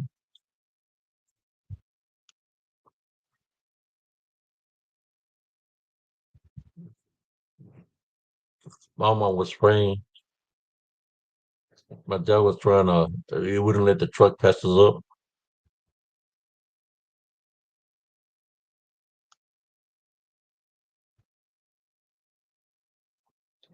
There we go. Uh, when I remember the moment when we were running out of gas, and luckily there was a gas station, but the gas station was an old gas station. They didn't want to give us no gas, and so my brother, luckily there was a DPS that passed by. He waved him down, and the DPS made him give us gas, and we left there. It's kind of like I felt that the people from that gas station were affiliated with guys that were trying to run us off the road. The only thing I could think of that is that movie, the Texas Chainsaw Massacre, because of what happened to us. It's kind of like those are the things that would happen to people. The Texas Chainsaw Massacre. They said it Excuse happened me. somewhere in Texas. I just can't remember where exactly. Do you remember the location where this happened, Primo? No, I don't remember, cousin. But Stone Hobbit wants to know what a lechuza is because he's from a different country. The Stone Hobbit, a lechuza, or you could call it A harpy. a harpy, is the manifestation of a witch into a bird that is looks like an owl or a harpy, but it is bigger than an owl or a harpy. It manifests. It turns into that particular bird, but it could turn into anything, not just a bird. Whatever they can imagine and they can manifest into, but mostly it's a bird, and it's called a lechuza, not a letrusa. It's a CHUZA. Not the huggable one, the lechupa, not a lechupa. I'm afraid of that one. You very welcome, Copyrighted Stone Hobbit. lechupa. Yeah, I'm afraid of that one, man. No, no, no, no. I Gonna don't even copyright want that to. primo lechupa. Yeah, no, I'm afraid of that, man. I don't even want to make the noise because it'll appear. The last time we were talking about that, it appeared. I'm glad you know Harpy, Stone Hobbit. Welcome, Amy Krill. Yes, man, the chupa. Fucking ape. You just gave you my Well, that's my what they sense. do. Am I Yeah, man. lying? No, but Am I lying? my senses are It was reacting. Look, my hair standing up. Look. you set up. You set off because my the warning lechusas, system. they're really lechupas because they like to. Of the stories that I've heard, when Mira, Lawrence. He a says lechusa is he in want you chupa chup. No, Lawrence. I know chupa chup nothing, man. no, I'm saying that the lechusa, which is in the when the witch is in the lechusa form, if they get a hold of somebody and they're in numbers, they will lechupa, in which they'll try to suck the blood out of them. You've heard those stories, right? Yeah, I heard him. Where there's been people that have been found with no blood in their body because the only thing they That. found is markings where something, you know, like hickey marks or whatever all throughout their Hmm. body. Lechupa.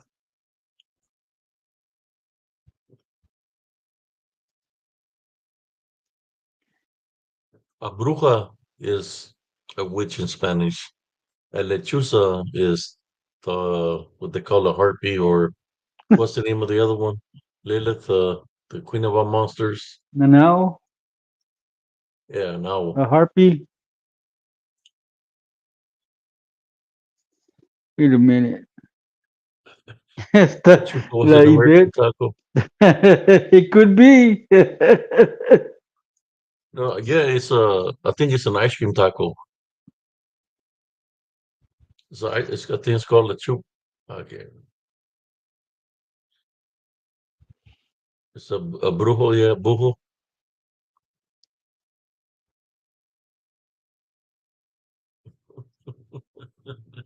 Damn, what was in those chips that I ate? I don't know, man. But you're talking about le chupa, and then, nah, man. First you were talking about the huggibus succubus, and you went straight that he turned into a lechupo. No, hell no. Well, because I hear the stories where I've heard spiritual battles where white witches are fighting the dark witches, and that they ambushed a medicine woman or a curandera, and that the dark witches drain all her blood out of her body. Or what I heard. How true that is, I don't know. That's why I call them lechupa because they'll suck the hell out of your blood. But you got the dirty mind, primo. You didn't let me finish. Yeah, yeah, right. Jaime says he gave up la chupas. Gotta grow up sometime. La chupas. Because the succubus, yeah, that's what the succubus does. You gotta be careful, Smurfy, because I heard that the hugger lechupa was looking for you. He wants to meet you in the woods. Well, it was like he called himself the huggable succubus, no? Yeah, the huggibus succubus. Soki soki. How the hell he, $5, me make you holla. how the hell he's gonna tell me to meet him in the woods? What the hell is wrong with that fool, man? If we meet in the woods, he ain't coming back. He's gonna find him with a carrot sticking out of his butt. He was trying to play hide and go seek. Yeah, man, and the word of the day is the chupa. The chupa. You can even make a song with the one, primo. A No, man, cholo I song. don't. No, I don't. Me la, me la chupa. Le chupa. Le chupa. Cruising down the street. Am I six Parked four? in the alley. And then I ran into La Chupa. La Chupa. Hey, man, you need to quit eating those chips. They affect you negatively.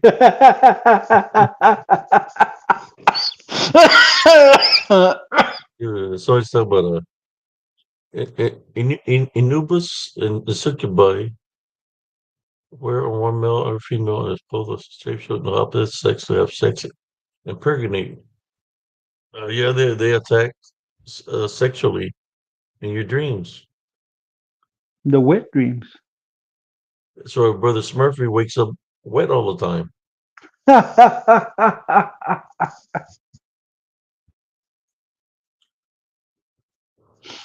He wakes up wet all the time with a deflated rubber woman. He made another hole in it.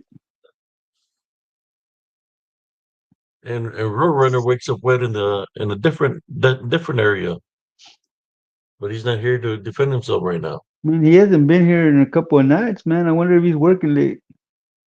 Yeah, I think he's been working, or maybe the Lechupa got him. You know, I mean, I told La La Chupa no, it Chupa, was only one time. La Chupa. No, it was only one time.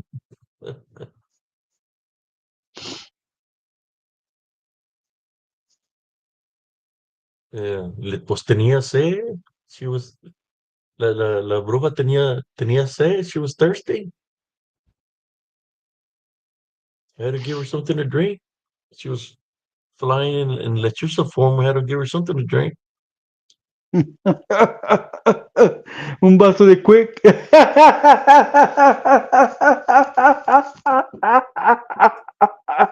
Some Yahoo. Is that what it's called? The one you got? Yahoo. Yahoo. Yahoo.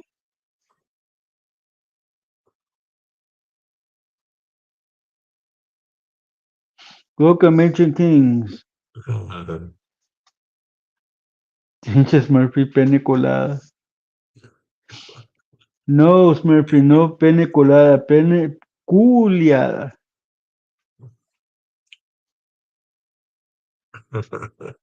Smurfy. What the hell?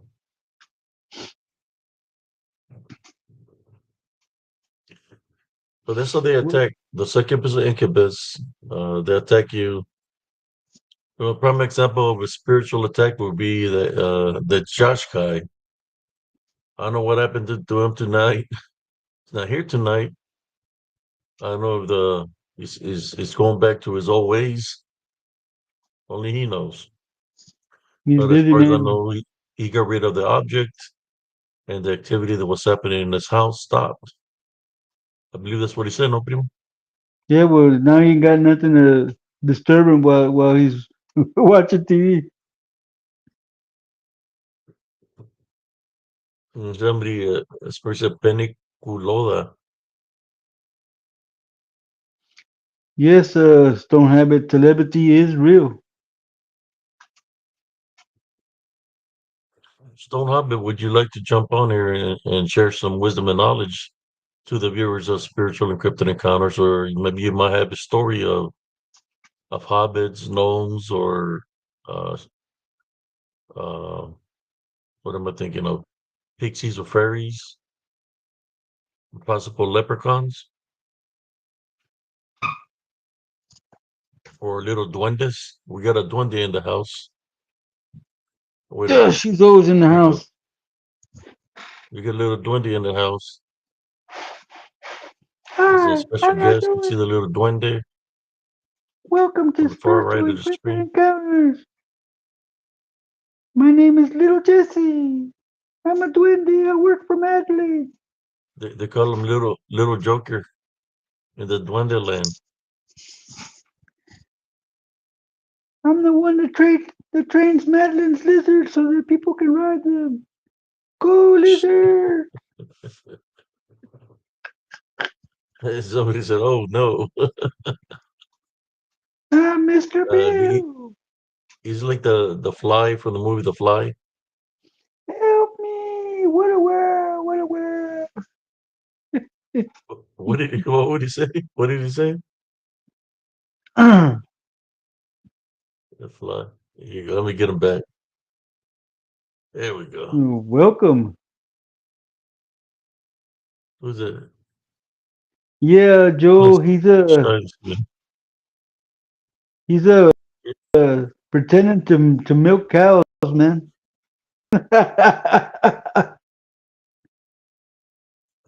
Come back to being in an anime. They say, oh man, they say it's good with the sands, man. He's a hands-on learner.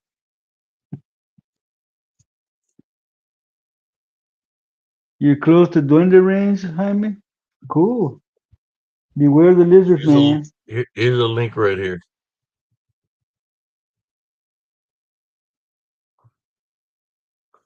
If anybody gets excited, I can share a story to you of when I ran into I guess some pixies. You know, because I ran into a fairy once, but because I used to go training in the woods, and I guess the fairyland world that's in the woods or whatever, they got upset with me because I was wrecking the little houses from doing the work I said I was doing. They decided to come mess with me in my own house. The Pixies fairies, when I was training, I could hear like "Mm, as I was hearing like a little voice, and I'm looking to see if there's any bees, but it's making this little noise like "Mm, and I'm looking at the tree because there's a bunch of them. I was like, oh shit, let me get the hell out of here. So maybe it's a hive of bees or a hive of wasps. So I left out of there. And then what started happening, I started missing items in my house. I started missing my keys, my knives. So all my silverware was missing. Like every day I had to buy brand new silverware because when it was time to eat supper, all the silverware was missing. So that happened for about a week, and I remember that there was a fire. You know, it was around this time frame. A fire started from my outlet, and it burned some of my bed because my like I said, my bed caught on fire. So I had to shut off the flames, and I was trying to figure out what happened. You know, so after the fire happened, I had to move the the the the bed away from the wall just in case he tried to do it again. Following day, I seen that there was a lot of trash underneath the bed, so I leave. It was a king size bed, so I moved the mattress and then took out the two box springs in order for me to clean that area. And that's when I seen it. I seen four piles of silverware on each corner of the bed. The silverware I had been missing was underneath my bed. And I wouldn't think why they would place that in all four corners of the bed, but I don't know. I know why. I think those pixies were kind of like looking out for me spiritually in a little bit of way because I believe they were protecting my bed, not just me and my son, because they had silver on each four corners of the bed. What do you think they were represent, Primo? That's I think that's like a barrier, so nothing can get close to the bed, man. Hey, Joe Burgers, the link is down a couple of just scroll down. The link's there if you want to jump on. Oh, let me check. Okay, I see. I see. There we go. Hello, how you doing? Hi, good thanks. Welcome to the show. Welcome Thank to you for Spiritual having Frequent me. Encounters. I had totally forgot about you that I had to look up here on the screen. Oh, that's all right. Oh, Gives me yeah, more time to think about what I'm going to talk about. so Well, where are you cousin, from, sister? I'm from New Zealand. New Zealand. So y'all have a lot of activity out there Yes, I do. with excuse me A what before kind lot. I of start. Cousin, I'm I know about to there get off. what kind of beings or activity do y'all catch? I know that the desert for some reason, like when I was on in they're doing Operation Desert Storm in the Battle of Medina Ridge, we had activity of the Jinn or the Jinn out there. So what kind of activity do y'all have? All right, cousin. Oh God, I all sorts, all sorts. I everywhere I've ever lived, I've been like a magnet. I've had all sorts of different beings all around me, from orbs, different sorts of spirits, ghosts, um, oh my goodness, all sorts of different, and I just take photos. So whatever shows up, shows up. So you're like a magnet to it that they come to you because that's what happens to me. I was doing a live the other day and a dark shadow spirit passed right in front of me while I was doing a live in front of in my bedroom. It passed right in front of me. Yeah. Like I guess they're identifying themselves to me like well here I am, you know. Uh Is that all you see? Do you just get the orbs or I've seen yeah, I got pictures of white orbs. I've captured yellow orbs. The ones that to me that I've seen that are the dangerous ones are the red orbs because yeah? they like to attack. Um, I've seen people get attacked by a red orb that was the size of a size of a basketball, Was it and like a solid form, like a plasma, or was it more dimensional energy? it was more like a red mass. It wasn't bright, but a red dark mass Yeah, passed right in front. It had a little glow to it, but it was a red mass, yeah. and it passed right in front of me.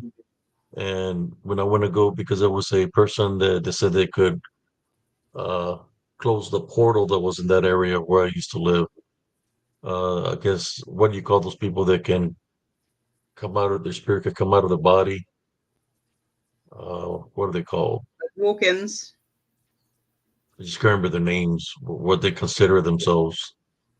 But she was supposed to close the portal, and I didn't want to go in there because I already knew what was in there. And she's like, I'm not afraid of what's in here. Just take me. So we went into the path. It was nighttime. So I said, I'm going to stand right here. I said, I'll tell you where to stop. So she went, kept on going further in the path. She stopped.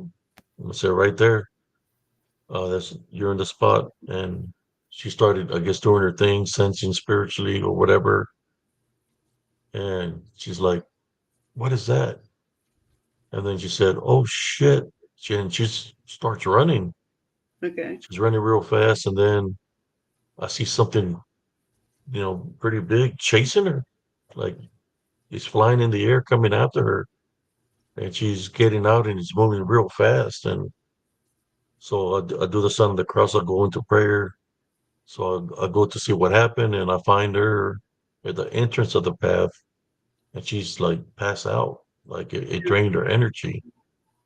That I had to pick her up and she had nothing but like bumps all over her face, over her Yeah. neck, her arms, and all of her body had bumps. And that the two females, because they were all in the military, they picked her up and they carried her. I couldn't pick her up because at the time I had a blood clot on my left leg, a DTV.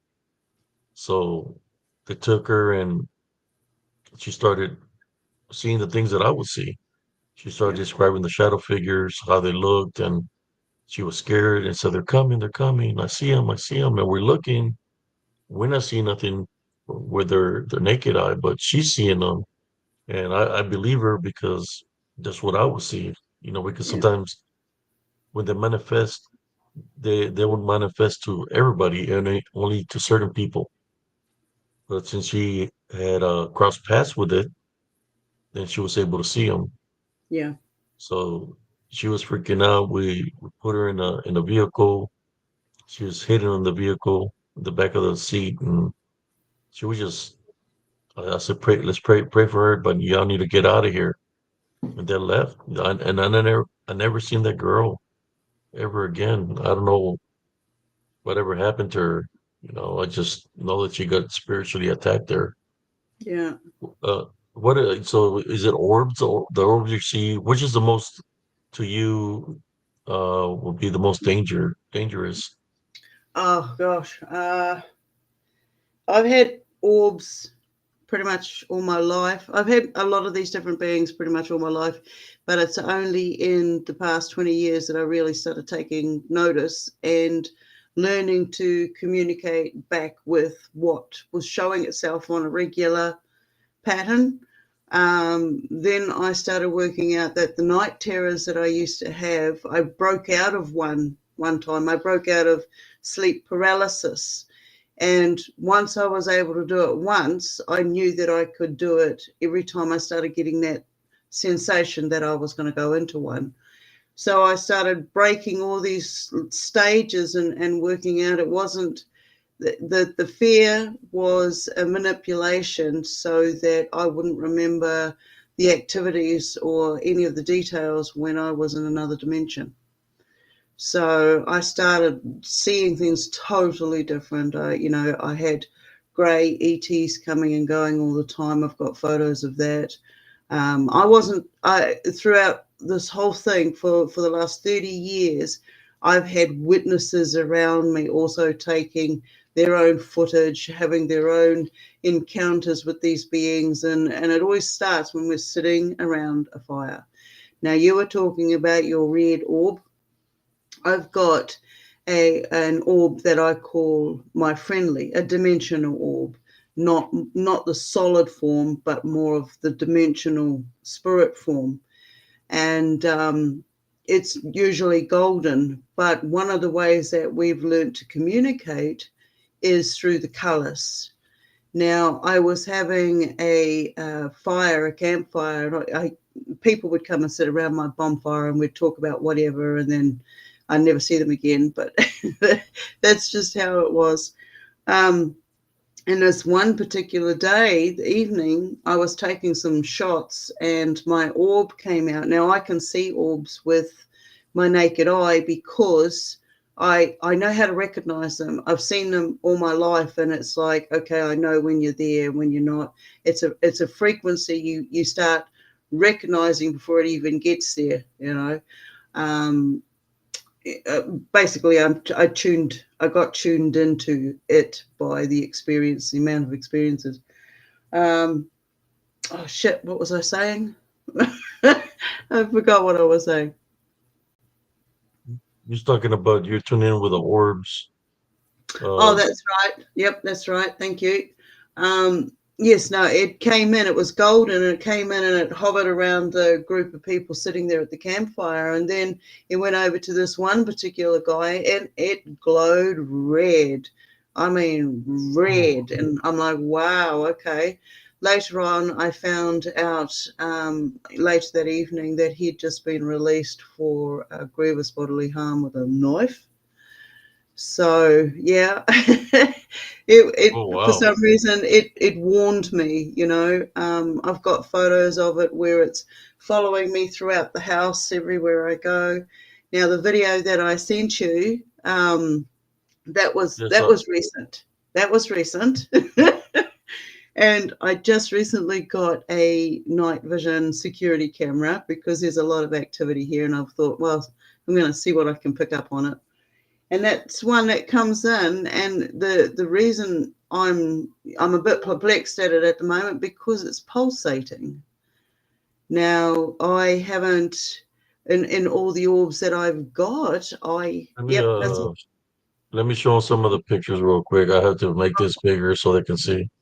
okay. Yep, There we go. yeah. That's Some, some of my. That's Yep. That's my friendly on the corner there with the exclamation mark in it. It's yes, telling me that it understands our language. That's communicating with me. Yeah. yes. So, um, oh, anyway, I forgot what I was saying again. So, do you see other things like uh, manifesting in the air, like Yeah, identify flying objects also? yeah, yeah. I've got a lot of footage on my webpage. Um, it's always a work in progress. There's always something going up over there, and yeah, there's always. I can't listen to anything the government or any of these agencies say because I'm out here and I'm seeing it. I've seen it all my life. I've had my own encounters. I've stepped forward with the information and stuff.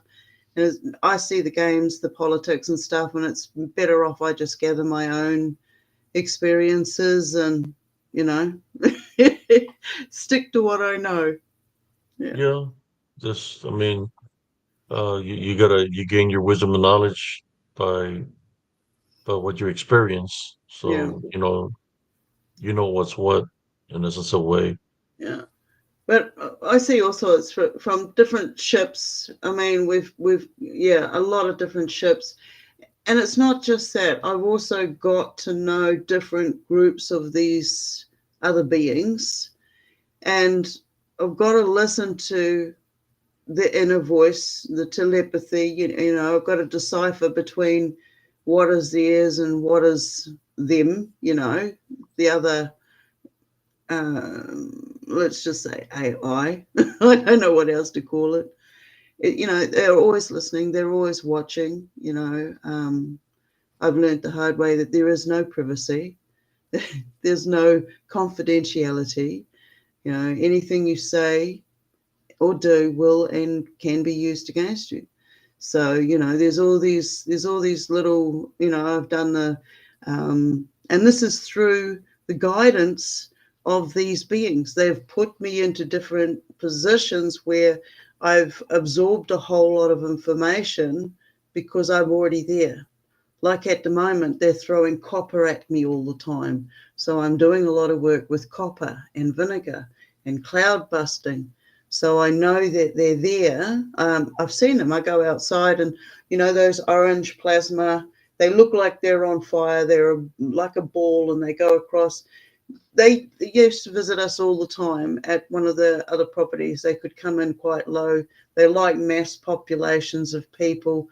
They love, fireworks because they can get in there and they can mingle around lower than they could, on a normal day because people are letting off fireworks. I mean, it's been a really interesting journey getting to know some of these other beings. So, you know, it, So, I do understand you that. think they're attached to people to to feed off of their energy in order for them to stay relevant or alive? some of them, yes, some of them. Like you've got parasitical entities which harvest loosh, which is created via emotional attachment, and that comes to play when it's different programming. We want to believe in love, and there's also the opposite spectrum of that. The two sides, you've got to find the balance. Otherwise, you're producing that chemical that produces the lush. That's what they feed off. So there's that side of it. And they create there's so many different beings here, and the spectrum of our eyesight is changing.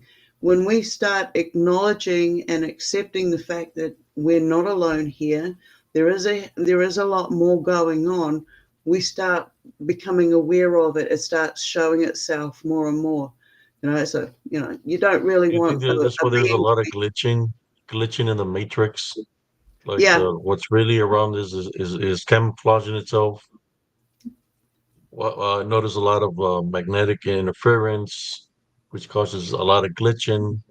It's kind of like our reality. I mean, you can't see it with the naked eye, the glitching, but when you're recording, you're able to see the glitching. Then you think, well, maybe it's the phone that's glitching. But what if it's what the phone is recording is actually what's in yeah. front of us? Yeah. I've got some weird pictures of that, you know. Oh, Uh, I've got videos of clouds moving and then one cloud not moving. It's how does that happen? you know, is um, yeah, yeah, uh, there's like some yellow unidentified flying objects that like to blend in the clouds. They pretend to be clouds, but you could tell that they're not clouds because they look yellowish. I run into those. I run into these beings where they're translucent, yeah. and they were using I would say a time. What would you call it? When you slow time, what would that be called? Oh, when you Like a slow time time. portal, right? Okay. Where everything is going slow motion. But as I was walking across this bridge, the cars are coming slow motion, and I could see these translucent beings. You know, when we talk about owls or the Yeah. chusas, it was a translucent being that looked like an owl. It had red eyes, and he was literally going into the people that were passing, but Okay. in the Yeah. cars, real everything was moving slow, so they're moving rapidly. So it go in the person and out the person. It's like they Yeah. were feeding off their energy. Next thing you know, time just goes back to normal. Yeah. But you know, the things they were it seemed like to me that they were feeding off the people's energy. Yeah. You I've know, seen some I just crazy things. I've seen some crazy energy feeding things. I used to have in my early days, I used to get a lot of visions, premonitions, and then they would happen. So I would be right there at the scene when they happened. From there, I realized I was seeing spirits. And this is when the orbs were actually showing themselves. I'm 16 when this is happening. And throughout the process, it's like I've seen the translucent beings. The one that I've seen had green eyes, and I felt quite safe with it being nearby, but I also knew that I didn't want to get too close to it. I still got the heebie-jeebies. Though I still have them, with the amount of contact and communication, I still get the heebie-jeebies from some of them just arriving. It's like, come on, I've got boundaries. Let me know you're going to arrive. Don't just plonk right there on my doorstep. the succubus and the incubus, they like going and attacking where your sleep paralysis and night terrors. That's when they try to take as much energy out of you as possible. And I witnessed this being, in Elms Grove. My nephew had a son. His son was like a couple of weeks old, and I could hear him crying.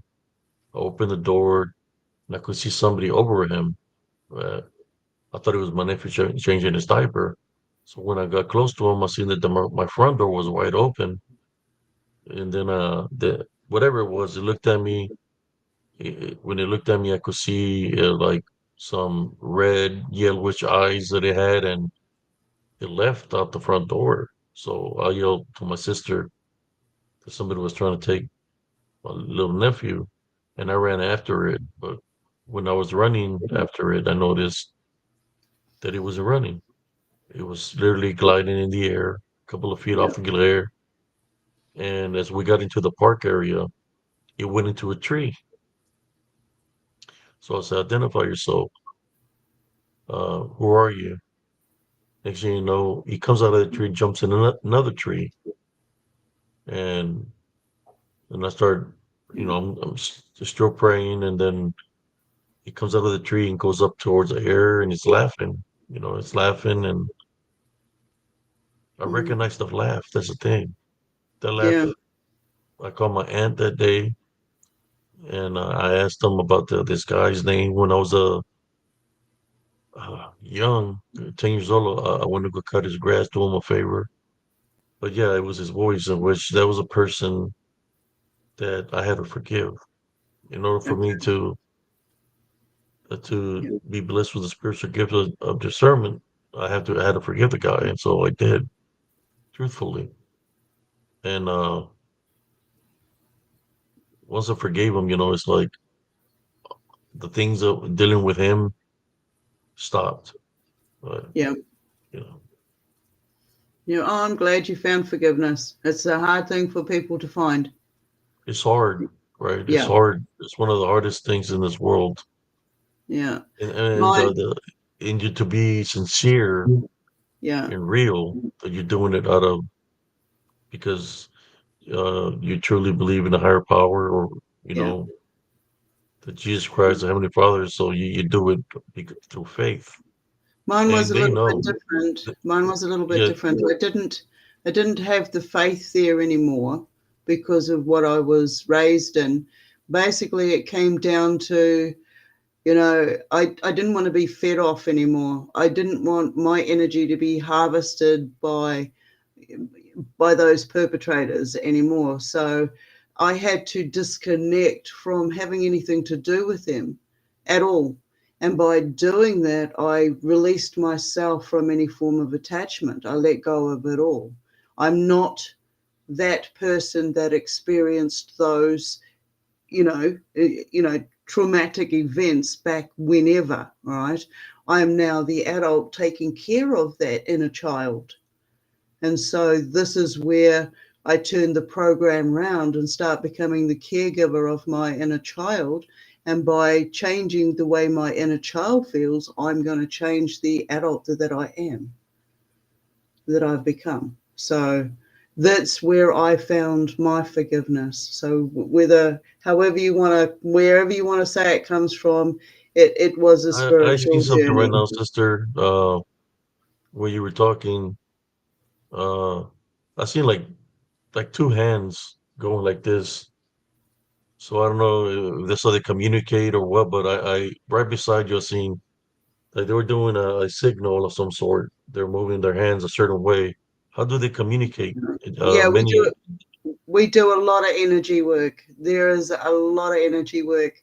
Uh, I have a group. I have a group that gathers once a week, and we do what we're doing here right now. And we do like energy work. We tone ourselves in to a feeling state. We've done remote viewing, this sort of thing.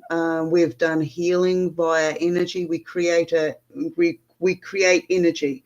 We put in X amount of energy with the same intent, and then we send it to the area that needs to be healed. So we're practicing. We're practicing all this Yeah, but crazy stuff that because that's what I've we do. seen. Yeah. It's kind of like the spirits are telling me that you're speaking in truth because they're doing that's Yeah, like always. energy, dealing with energy, or that's what they Yeah. were showing me. I was like, whoa, because I could Oh, see it right we beside have you. some. I'll be sitting here talking to some people, and then all of a sudden, out of nowhere, some orbs will just arrive out of somewhere and just come straight up. You'll see them on camera and then they'll go off again. And I'm like, okay, hi, bye, see you Yeah. later, bye, you know. Um, yeah, it's just an everyday thing. It's just they're here, we're here. It's a fantastic playground once you're able to accept that you're not here alone. There's so much there's so much beauty within this place, and my secret is if you really want to get out, you got to want to be here first. you know, but Yeah, oh, you it's one of the things that you have to go through it to understand it, yeah, and a lot of people might not understand. yeah, So once they're in your situation, and they witness it, then they were like, "Oh shoot, yeah. it's for real." I just know that some of those, the rare ones, they're very feisty. Oh They will yeah. come and try to attack Oh, if they don't like you. I've been attacked. I get attacked all the time. In the early days, I used to, one time in a one of my night terrors, accessing dimensions, I fell on the ground. I'd been chased by guys on horseback, and I had been previously whipped, but I'm not sure why, and I managed to Oh wow. escape. Well, and then I got found by this woman into a cave, and my arm hit this round area where she had fire. So there were stones on the outside, and my arm hit it. I woke up in the morning and I had a blister on my actual arm. Okay. And I had my partner at the time said, "What did you do to your back?" And I said, "What are you talking about?" I had whip marks across my back. Excuse me. So and there's no way we don't know. It's all I could put it down to. So I used to call it spontaneous stigmata because I didn't know where it was coming from. I Mhm. hadn't put together at that stage that whatever I'm doing in my encounter is having effect on my physical when I come back. So there's bruises and markings and some weird stuff. So yeah, yeah. There's heaps of things. I've seen ghosts. I've located bodies. I've been attacked. I'm not afraid of them per se. It's just a When matter you mean of, locations bodies means of people that have been missing.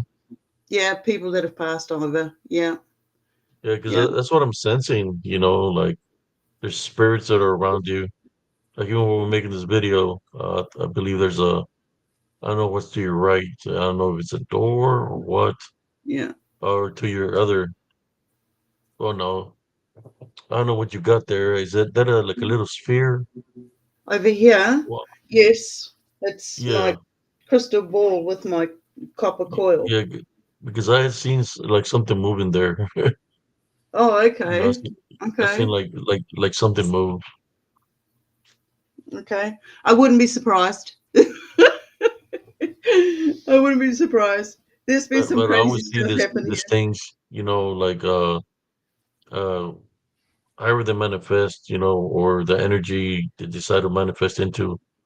But yeah, I was seeing like when you're talking about spirits, that's what I sense the spirit beside you, Yeah, which was where the sphere is.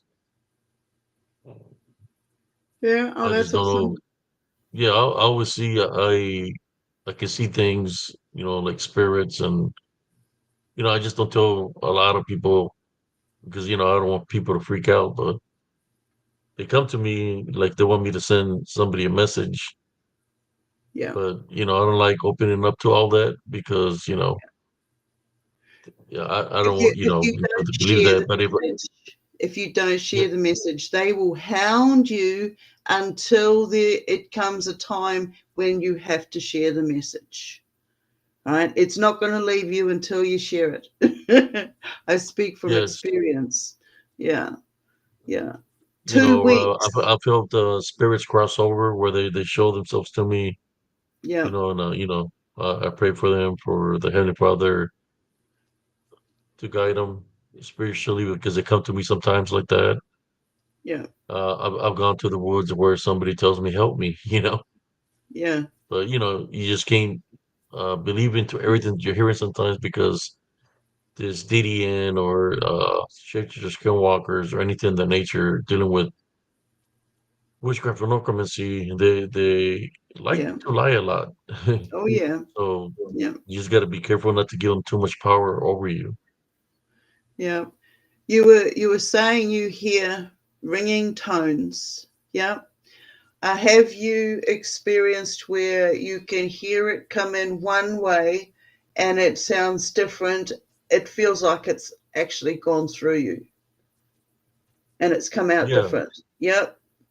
To me, yeah, I look at that now as because if you can tune yourself into that frequency that you hear, I've heard I've heard chatter, I've heard all sorts, and I've been there's different tonalities of beings that communicate with you, and then you've got the more metallic sort, which I stay away from. That's voice to skull and all that stuff. Okay, um, but when the frequency comes in and it changes, you hear it one pitch and then it changes and it's different on the way out. It's left a download. You're gonna unpack some information and then all of a sudden you're gonna have like this knowing of information and it's just gonna come out. yeah, Everybody's probably already experienced it. So yeah, yeah. I control like when I used to have sleep paralysis. There was this I could see my room. I could see something looking at me in the distance. This dream would always keep on happening. In the dream, I was able to manage to move my fingers. yep, Then I was able to move my hand movement, and then my wrist and my arm. So when I would go to the arm, that's when I would wake up to see what was going on. So when it happened to me one night where I was doing that, and I trained my body to be able to wake up. So I had prayed for the Heavenly Father to show me my enemy because I was waking up with bite marks yeah, uh, throughout all through my body, especially in the groin area. I was waking up with the bite marks and hickey marks. yeah, What was weird is the pattern was of threes. Like yeah, three hickeys, three bruises, three scratches. yeah, You know, so to me, when it's counting the number three, that will say that is to me demonic in nature. yeah. But yeah, it's just there's one thing that happened to me when it was showing me the threes, but in the succubus nobody travels with an incubus and a familiar with her. Yeah, So I yeah, prayed. So one day, that's what happened. I was caught up in like a sleep paralysis dream where there's all these females with white gowns. You can see right through the gowns, and they're trying to keep me in this bar, but I'm ignoring them. I walk away and I climb this fence because they're chasing me. So as they're chasing me, that's when I woke up out of the dream. Woke up out of the dream. I'm laying down, and over me, there's something hovering over me. It's got its mouth open, pretty big, uh, and she was draining my energy. Like I could see like blue coming out of me. So yeah, as a senior, I said I typed Banner Rebuke in Jesus Christ's name.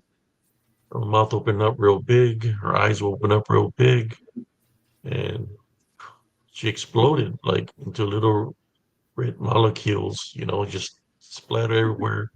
When that happened, then I could see the orbs coming out of her, yeah, different orbs of red, white, yellow, uh, green, like just different orbs flying around when she exploded.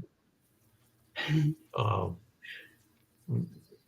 it's like it was just a crazy event, and that's the day that I overcame the succubus. I've Was actually that got a day? video. I've got a video that I took during the daytime. I got up one morning and I could see all of these flashes of light, and I thought, oh, what's wrong with my eyesight? And then I asked my partner at the time, can you see that? And he said, yes, I can. And we had lots of weird stuff happening, so he wasn't fazed by it. So I grabbed the camera and I took a video footage of it. And these things are just coming in through the roof and flashing, and they're all sorts of colors: bright blue, green, orange, yellow. Oh, it was absolutely, it's a sight. I watch it all the time. I don't know how many times I've watched it, but it's pretty awesome. So yeah, I There don't was, think any incubus exploded in that one. yeah, it had so many spirits trapped in there that the spirits, the little orbs, were coming to me like thanking me, and they would take off. They Yeah, come like they were thankful, and they would come stay in my face and fly away, go through the walls. It's like they yeah, were happy, that they got freed yeah. from that. And ate something on the right. No, that was, I believe that might have been my son that passed through right now. But yeah, it That's was in insane. the when I had gotten up after overcoming the succubus. I heard outside my window was a man chanting something, and something else was chanted with him. That I went into prayer to protect my household, and when Yeah, Tabanariku, yeah, Jesus Christ, and leave me alone. Welcome here. It's like the shanty stop. Where we live, there's a lot of shapeshifter skinwalker activity. Here yeah, in Central Texas, it's pretty hot and heavy.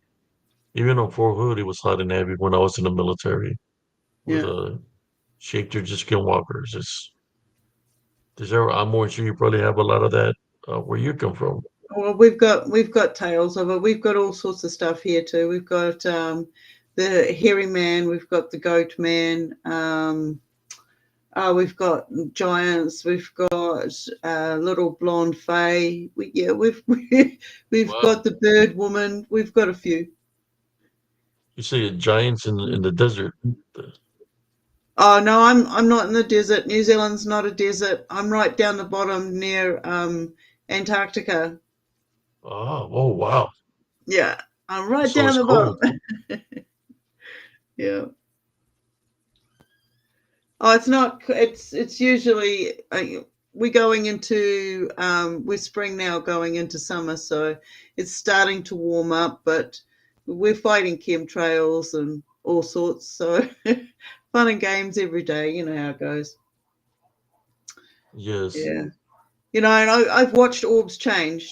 Okay, I've watched them change. I've watched them change from being just um, energy, dimensional energy, to actually getting photos of things that look like cogs in a wheel, parts, machinery parts. And I'm like, that's not a normal orb. That's something different. So whatever it is, there's something else in the atmosphere as well, So, yeah. I don't need a camera to actually see these things moving around. You get used to it, and you can feel them coming in. It's Yeah. like I get message. You know how you're talking about the sleep paralysis. I used to be told that it's to do with trauma and stuff like that. And for a long time, that's where I sat. I stayed in that stuck state. But then we worked out that my son was also having night terrors, and I actually woke him from one as an adult, and it was terrifying. It was so different to what I recall as when he was a child. I never actually paid it any attention until I realized I was having them all the time as an adult. And then his son has them as well, and other members in the family have them. And it's the weird thing was we all seem to have them within a couple of days of each other. So that to me was telling me that whoever is interfering with us dimensionally he's doing it as a genetic thing. So there's a lot of different sorts of spiritual warfare going on. Yeah. And we might have to do another show, but it's open mic night, you know. But Yep. yeah, so you said you've seen something that looks like a hairy man or a creature out there. Oh yeah, we've got lots of different ones. I haven't seen the hairy man per se. I've got a small fella. He's about what we would equivalent to a 10-year-old, and he's like a little Wookiee creature, like a mini Yowie, a mini Like hairy man. mini Yahweh, yes. Yeah, Or yeah, yeah. And he comes and goes. do you think Um, it's like possible like troll-like? Could nah, it be? I wouldn't Huh? say he's a troll. No, no. Any footprints?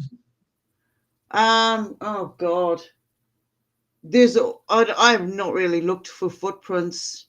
I can tell you this though, when I first got the security camera, I was outside trying to set it up, and I turned around. I just happened to turn around at the time, and something had caught my eye, but I wasn't sure what it was. Later on, I came in and I looked on the computer because I took it from the disk onto the computer. There's footprints. Something is walking away from me at the time. There's nobody. It's just you could see it moving in the grass in front of Oh, me. wow. I'm like, what is that? What is that? We've tried to analyze it. There's nothing shows up on it. You just see the footprints walking away from the right in front of me. So uh, Yeah, they're very evasive. Uh, they don't want to be seen, so they know how it's. I mean, uh, they don't want to be seen when they manifest. Sometimes they well, manifest so you can see them. So if you're seeing them, you're believing in them. So, but then when you don't see them anymore, that's when you have to worry about. You got to be careful because you don't know what kind of energy it has, whether it's positive or negative. yeah. And I We think there's a lot of people that make that mistake. Yeah, when we first moved into this place, because we've only been here like 4 months, we're still getting used to the new. We're like the new kids in the block, with all the different. Because it's like I've been swapped over from that branch of whatever beings watching over us to another set. It's like we're not in their quadrant anymore. It's really weird. But it's interesting at the same time, and it's making for some good photos. So yeah, all sorts of fun times. All sorts of fun times. Anyway, my dear, I do have to get going. I do appreciate you allowing me to come on and Oh, sharing no some of my problem, sister. craziness. Well, thank you for being here tonight, for You, sharing. yeah. Thank you. Thank you, roomies. Okay, bye bye. God bless you.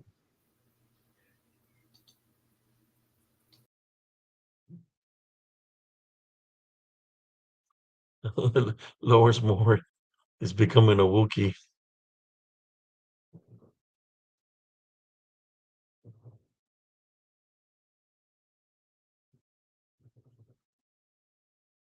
Ewok girls.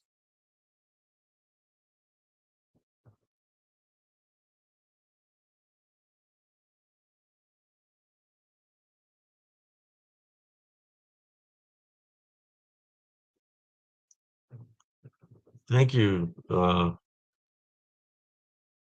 Because every land, every terrain has has their secrets, right? I know over here, people see little duendes. Uh, they're very short, like gnomes, and people be spotting them. Sometimes they try to get people by calling their names to go towards the woods, and we call them duendes. But I've seen some of the things that, like she's talking about little Ewoks, but uh, I think I have a picture of one sister. Maybe you're still here, Sister Hobbit. Let me see if I can find it. Or what I'll do, I'll share it with you. Uh, I'll create a short reel and I'll send it to you because I have to look for it.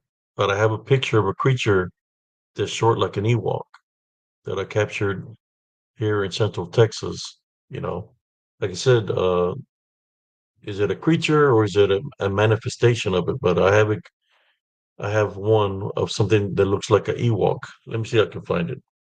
Uh, just have to look for it. Oh, everybody is enjoying the show. We're almost going live for about 3 hours.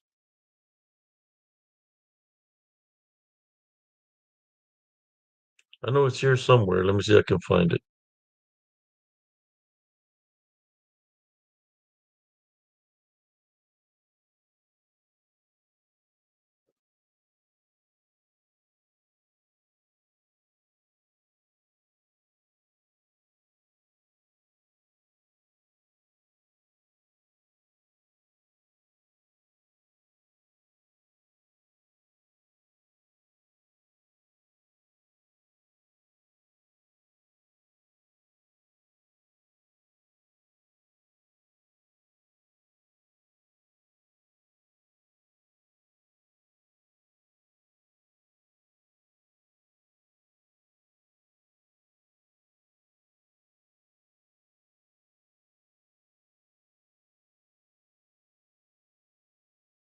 I hope everybody's enjoyed the show tonight. Cousin Jesse had to go because he's got church tomorrow.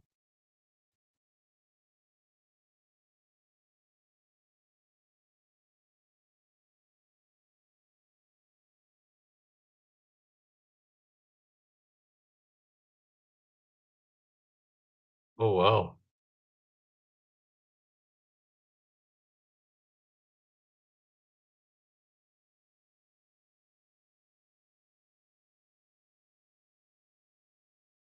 Let me see if I can find the picture of the one that I ran into over here in the location that I go investigate.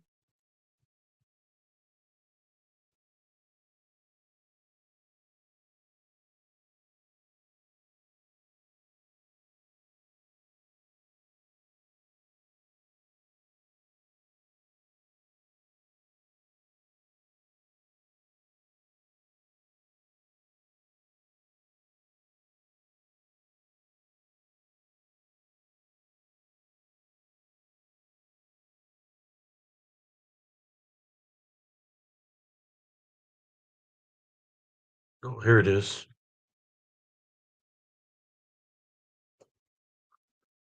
I want to make the screen big so I can show it to y'all.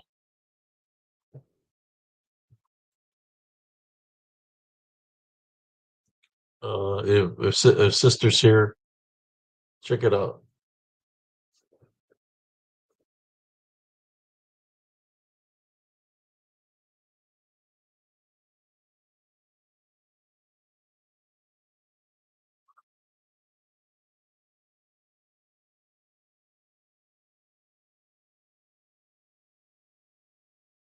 Let me get this glare off the way.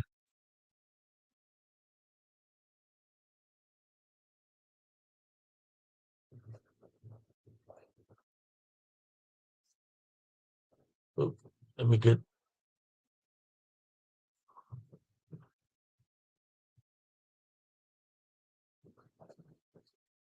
Oh, you'll see it. Let me brighten this up a little bit more.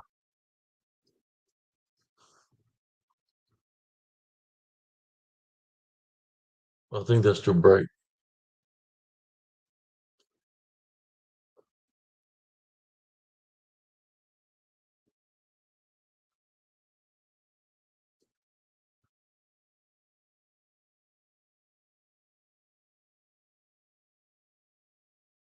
I'll make a show reel of it tomorrow. That's the one that she's talking about Ewok. I have a picture of it where it's standing behind me. So I'll place a picture of me where it's standing behind me, and then a close up of it.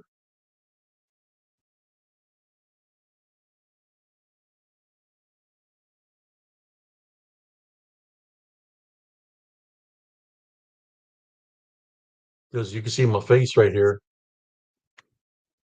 The side here is my face. There's my shoulder, and it's standing behind me in the wool line. Yeah, its body, the body of it.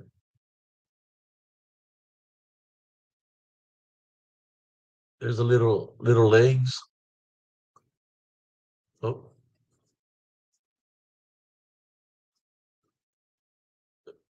there's the body and the face is right there.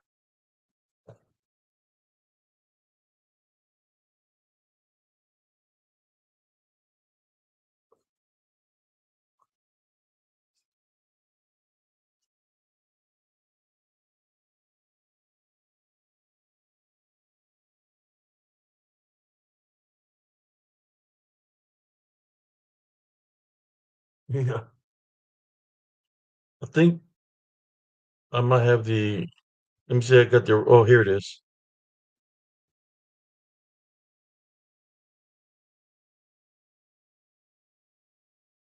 Here's the original picture. Let me get this all out of the way. There it is. That's the original picture. It's right there behind me in the woods, looking at me. So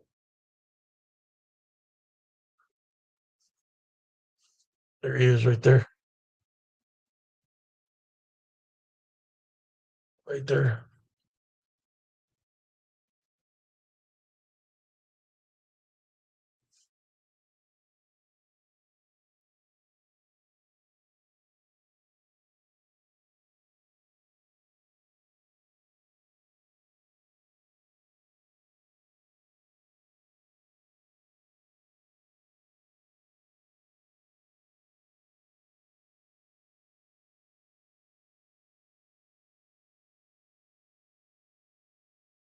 Yeah, it looks like a. This is why I said it looked like a troll because well, people want to call it Yahweh. Look at the face. Look at the face of it.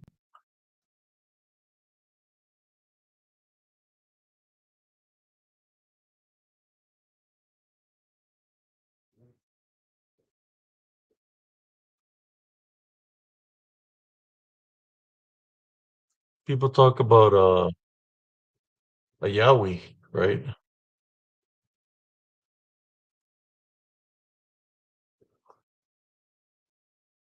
I got the picture right there, man. Yeah, he's looking at me like, hey, get the hell out of my crib. You don't belong here. The reason I'm looking at the camera like that is because I could sense something behind me. I could sense it. I use my spiritual instincts. You know how she's talking about energy. Well, I use my spiritual gifts of discernment, and I follow those senses, and it lets me know when there's something around me. So what I do when I do the recording, I angle the camera to the direction of where I'm sensing something spiritually. So most of the times that uh, my senses feel, uh, it's there. There's another picture.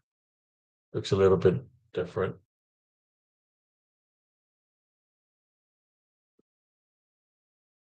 There you go.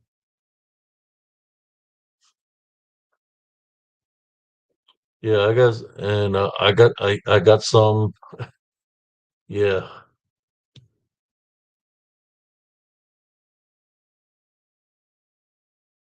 Well, I don't think that's a Bigfoot. You see, I've ran into that one already. I ran into that one before. I think it was it tracked me, but I ran into it when my son had got alerted to the woods when he was 4 years old. I'm ex-military, so I put on my gear, put on camouflage, and I went.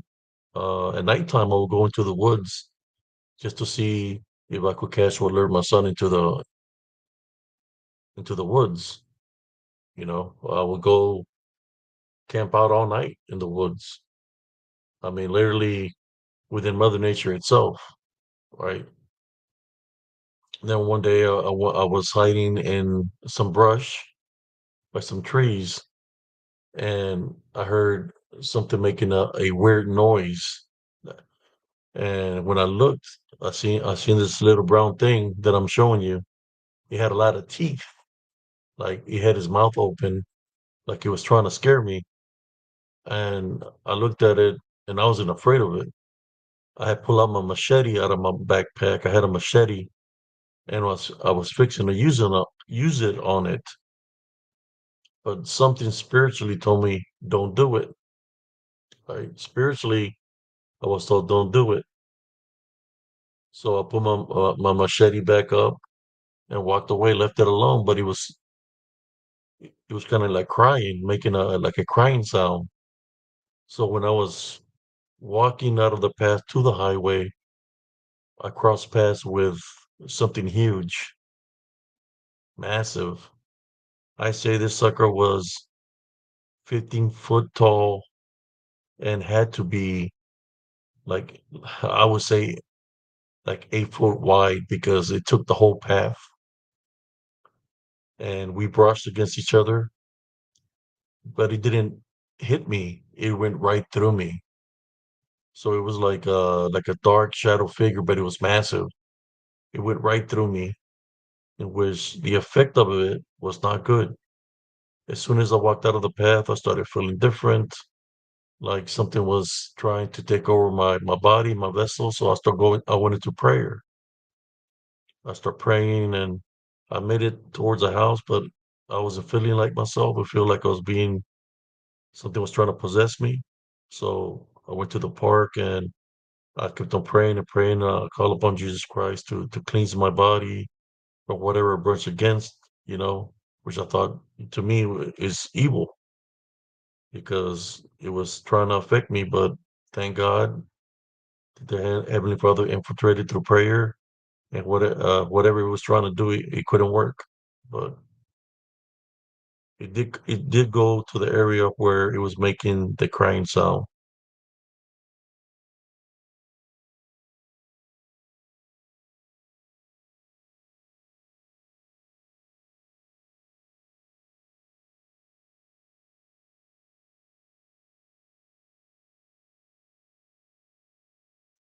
I don't know, man. The only thing I know is what happened to me after the encounter, where a form of possession tried to happen, especially when I brushed against the big one that went right through me. That's when I knew that the things that were there that I've been witnessing in the woods are not flesh beings.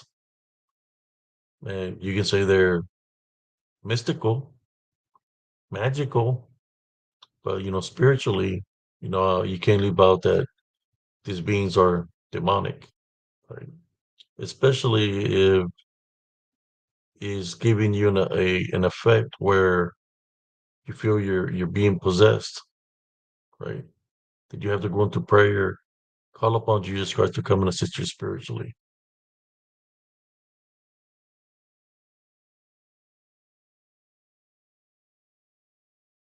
No, it wasn't cornered. I just happened to go to where it was at.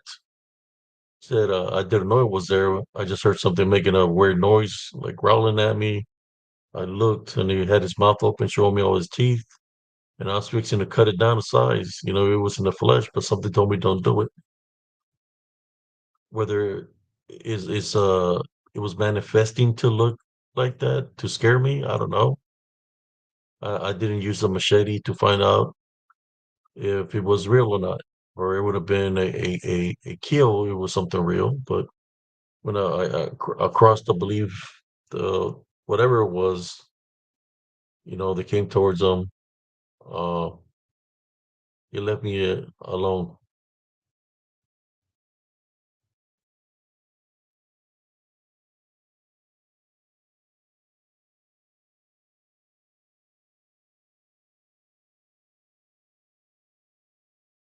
Just reading some of the comments here.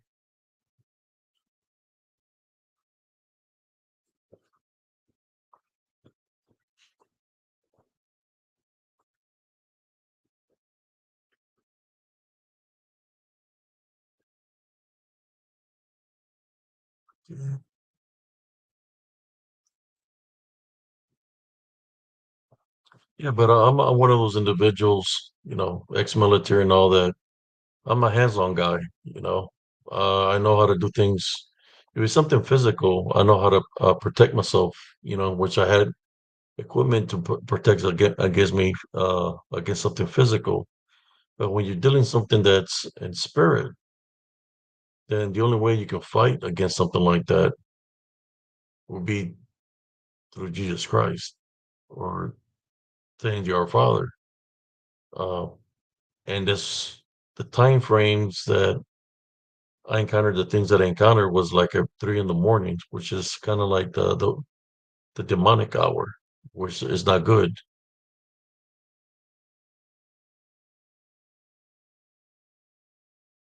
But you see, I have a picture of what something that looks like a little Ewok. Gotta remember one thing about demons and the DDM brothers sisters. They will manifest to what's in your mind, to what they manifest into that. So I've seen Star Wars before. I know what an Ewok is. Maybe they have the capabilities to manifest of something that's in your mind, or they know they can go through a dictionary of what's in your mind for the throughout all your life, and it manifests to a thing that's in your mind.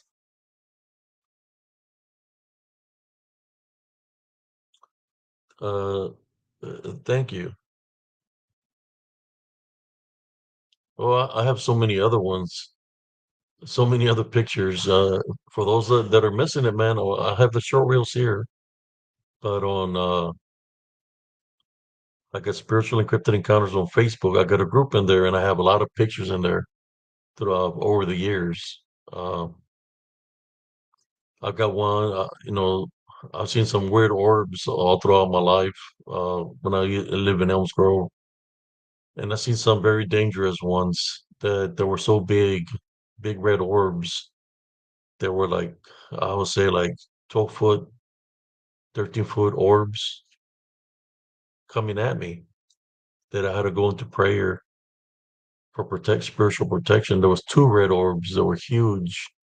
They were real big coming at me, coming from two different angles that I had to pray for the Heavenly Father to come help me.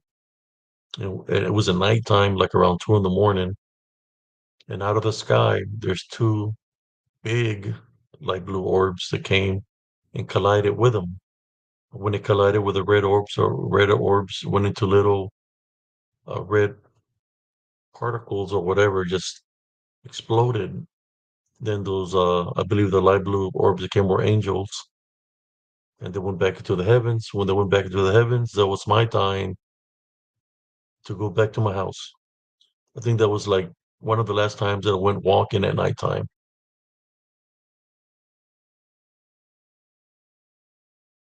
Yes, but I'm glad she mentioned the little Ewok, because I had that picture of what seemed to be a little Ewok,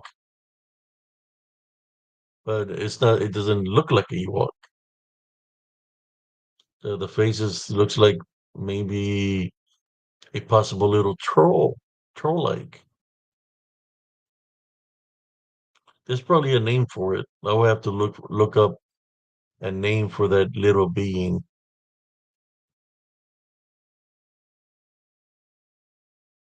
That's right, Sister Ivy.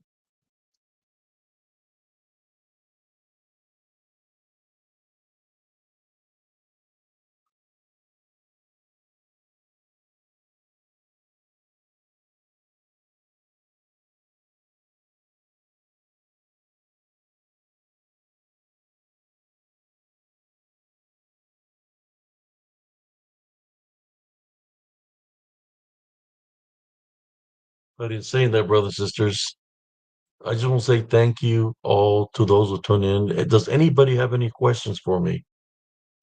Any questions that you would like for me to answer? If y'all like the show, hit the like button, brothers and sisters. Uh, but yeah, I like sharing pictures. You know, if somebody brings up something and I have a picture of it, I'll place it here. I have a picture. You know, when you think about like little orbs or things like you can't forget the fairies or the pixies because they come out of a source of energy. Also, I believe I have a picture here of a fairy. Also, let me see if I can find it so I can share with you all.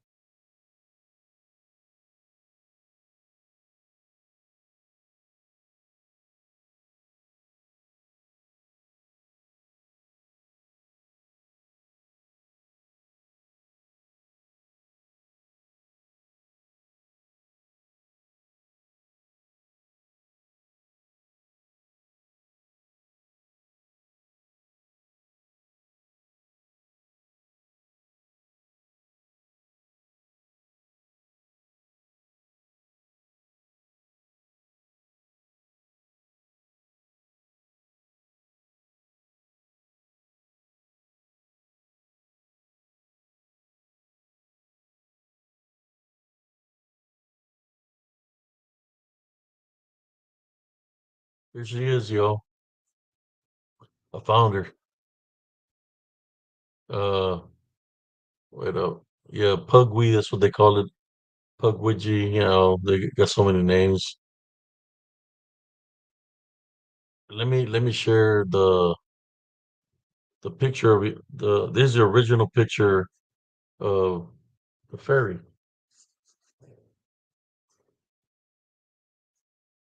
That's in the creek bed.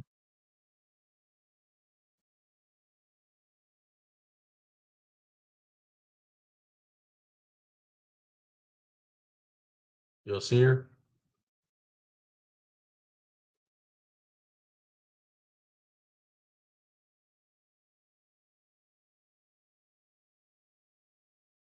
That's the picture of a fairy. I'll do a close up of her so y'all can see her.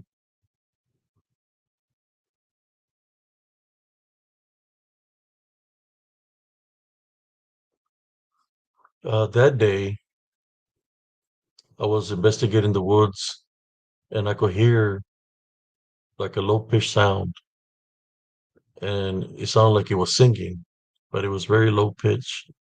Sounded like a buzzing sound. So I kept on following the noise, like a low pitched voice and a humming sound of sort. And yeah, I started getting closer to it, and I was trying to sneak up to see what was making that sound, right? And when I got close to it, I didn't hear it no more, but I snapped a picture, one picture, because I heard where the sound was. So I snapped a picture to where the sound was coming from, which was like a low pitch humming sound, and I captured the fairy. I believe she took me away from that area because she most likely knows that there's other things that are there, and got me out of there so nothing will happen to me, you know.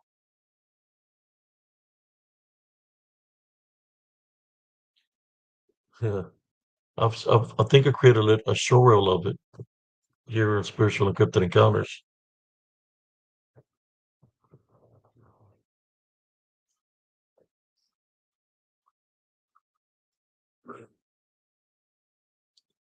I can go to locations, doesn't matter where it is. If it's something that's of spirit, I'll track it down. It'll surface up and show itself to me, and I'll be able to capture it. on camera or video. If it's meant to me, like I said, they have to identify themselves to us through spiritual law. That's why I believe the fairy was identifying itself to me because I was close by it, just like the little Ewok or whatever it was. You know, he had to identify itself to me, so it showed itself to me in the camera on the recording. But it happens that way.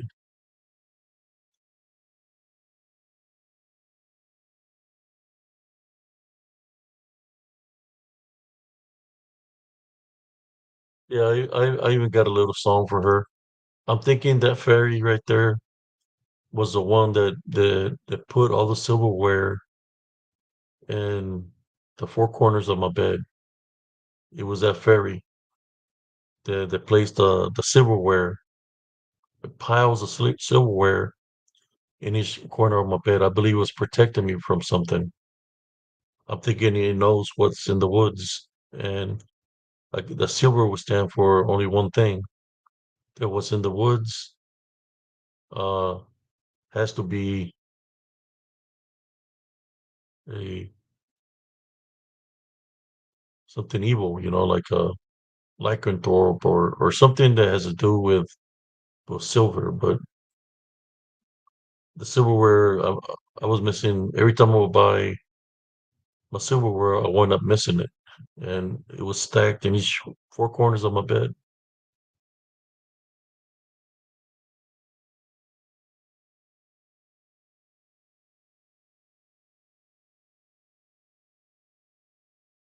I would have to see a picture of your sister Shaylee to be able to see what I can sense. I know when I was talking uh, earlier, I was seeing things on her side spiritually because I believe she has opened up through her senses to sense what's around her spiritually, and I believe that's why there were spirits around her.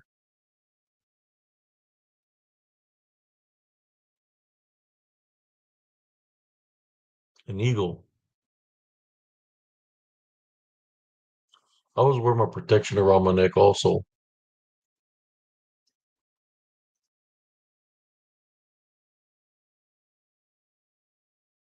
I have a black tourmaline, selenite, and I get a little fluorite in here.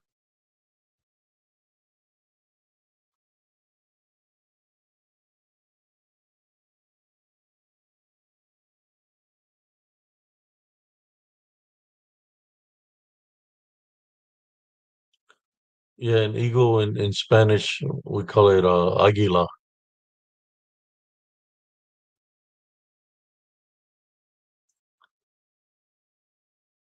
But in saying that, I hope y'all enjoyed tonight's show. Like I said, I have plenty of pictures of a lot of things that I capture. Uh, I just try to share it with y'all. No, there is a lot of energies that people can open up themselves to out there. It's just you got to be careful what you open yourself up to because some of those energies are not good energies. What they try to do, because some of them are the DDN energies. There's energies out there. You got elementals, DDN. You got anything of anything of magic out there, and so you have to be careful what you open up yourself to. Shapes are skinwalkers. They have energy in them also. Uh, they live for the division and chaos. They like to mimic, like they can manifest to somebody you might know. They like to infiltrate that way. They like to mimic your voice, mimic your look. Some people they say it's like the Fae, but all that has to do with magic, right? Witchcraft and necromancy.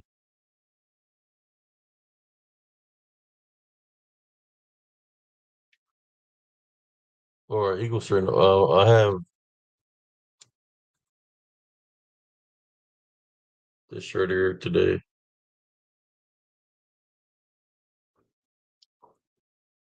It's a night. It's a night shirt.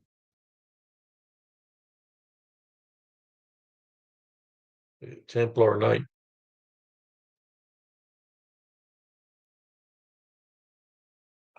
I mean, it could be fighting a dragon. A Templar Knight.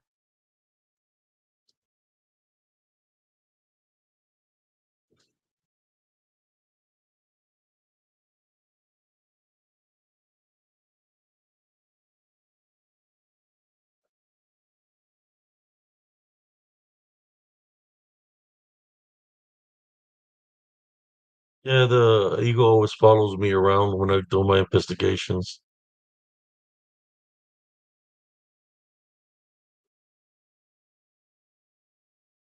I always run into other things that are within the woods, uh,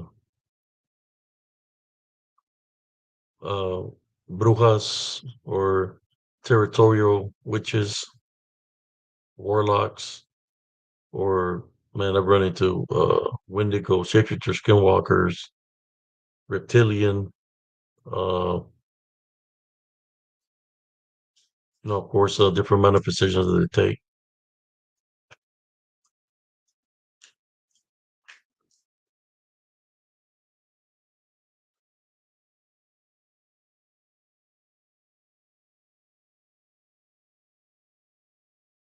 Yeah, I got some dragon heads over there. That I got one that's UV reactive. That'll if you hit it with the UV light, it'll glow. Got a couple of dragon heads. I don't know if I got one here with me. I got them on a shelf over there. But anyways, brothers and sisters, I want to say thank you all for tuning in. Uh, any final questions for me before I go?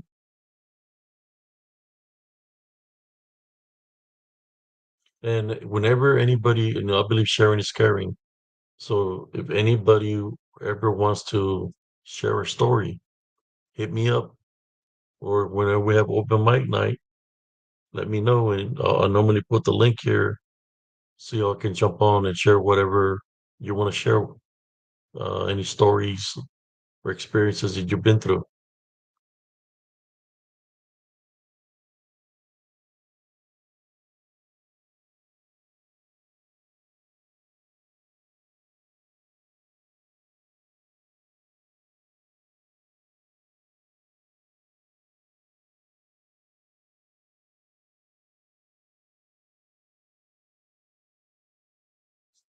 You're welcome. In saying that,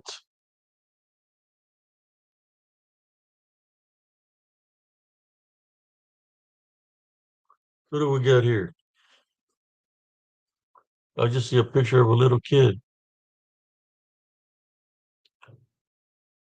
Garrett Christian Wayne Helmick Sr.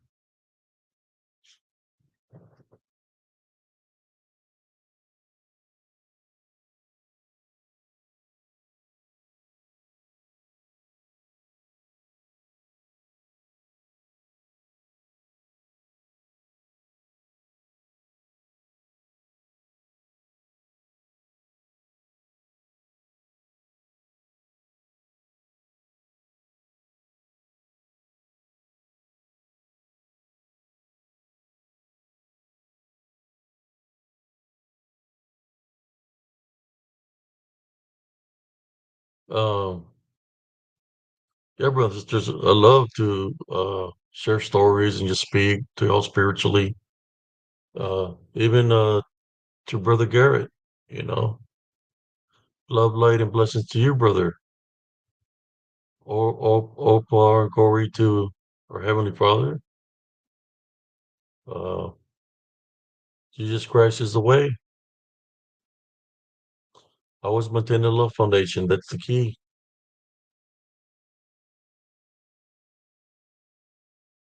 Just remember that. Always maintain the love foundation, no matter what the situation is. And if you're alone, you're never alone because Jesus Christ is always with you. The heavenly angels are always with you. So you're one up in a in a situation,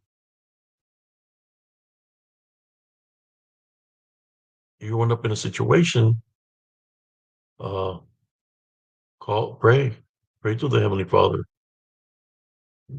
pray to Jesus Christ to intervene through whatever you're going through.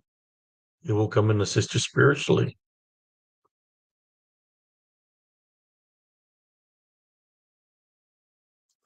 But in saying that, does anybody have any questions? Does anybody have a story they want to share here on Spiritual Encrypted Encounters?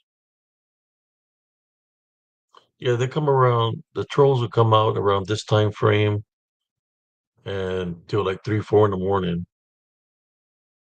But, cousin Jesse has to goes to church, so I'll try to do early. So we've been on for 3 hours and 20 minutes. But in saying that, since nobody got no questions, thank you all for tuning in here on Spiritual Encrypted Encounters. Love, light, and blessings to y'all.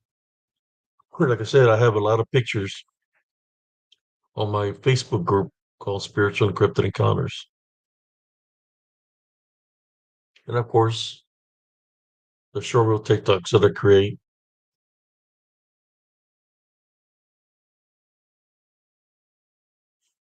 Amen.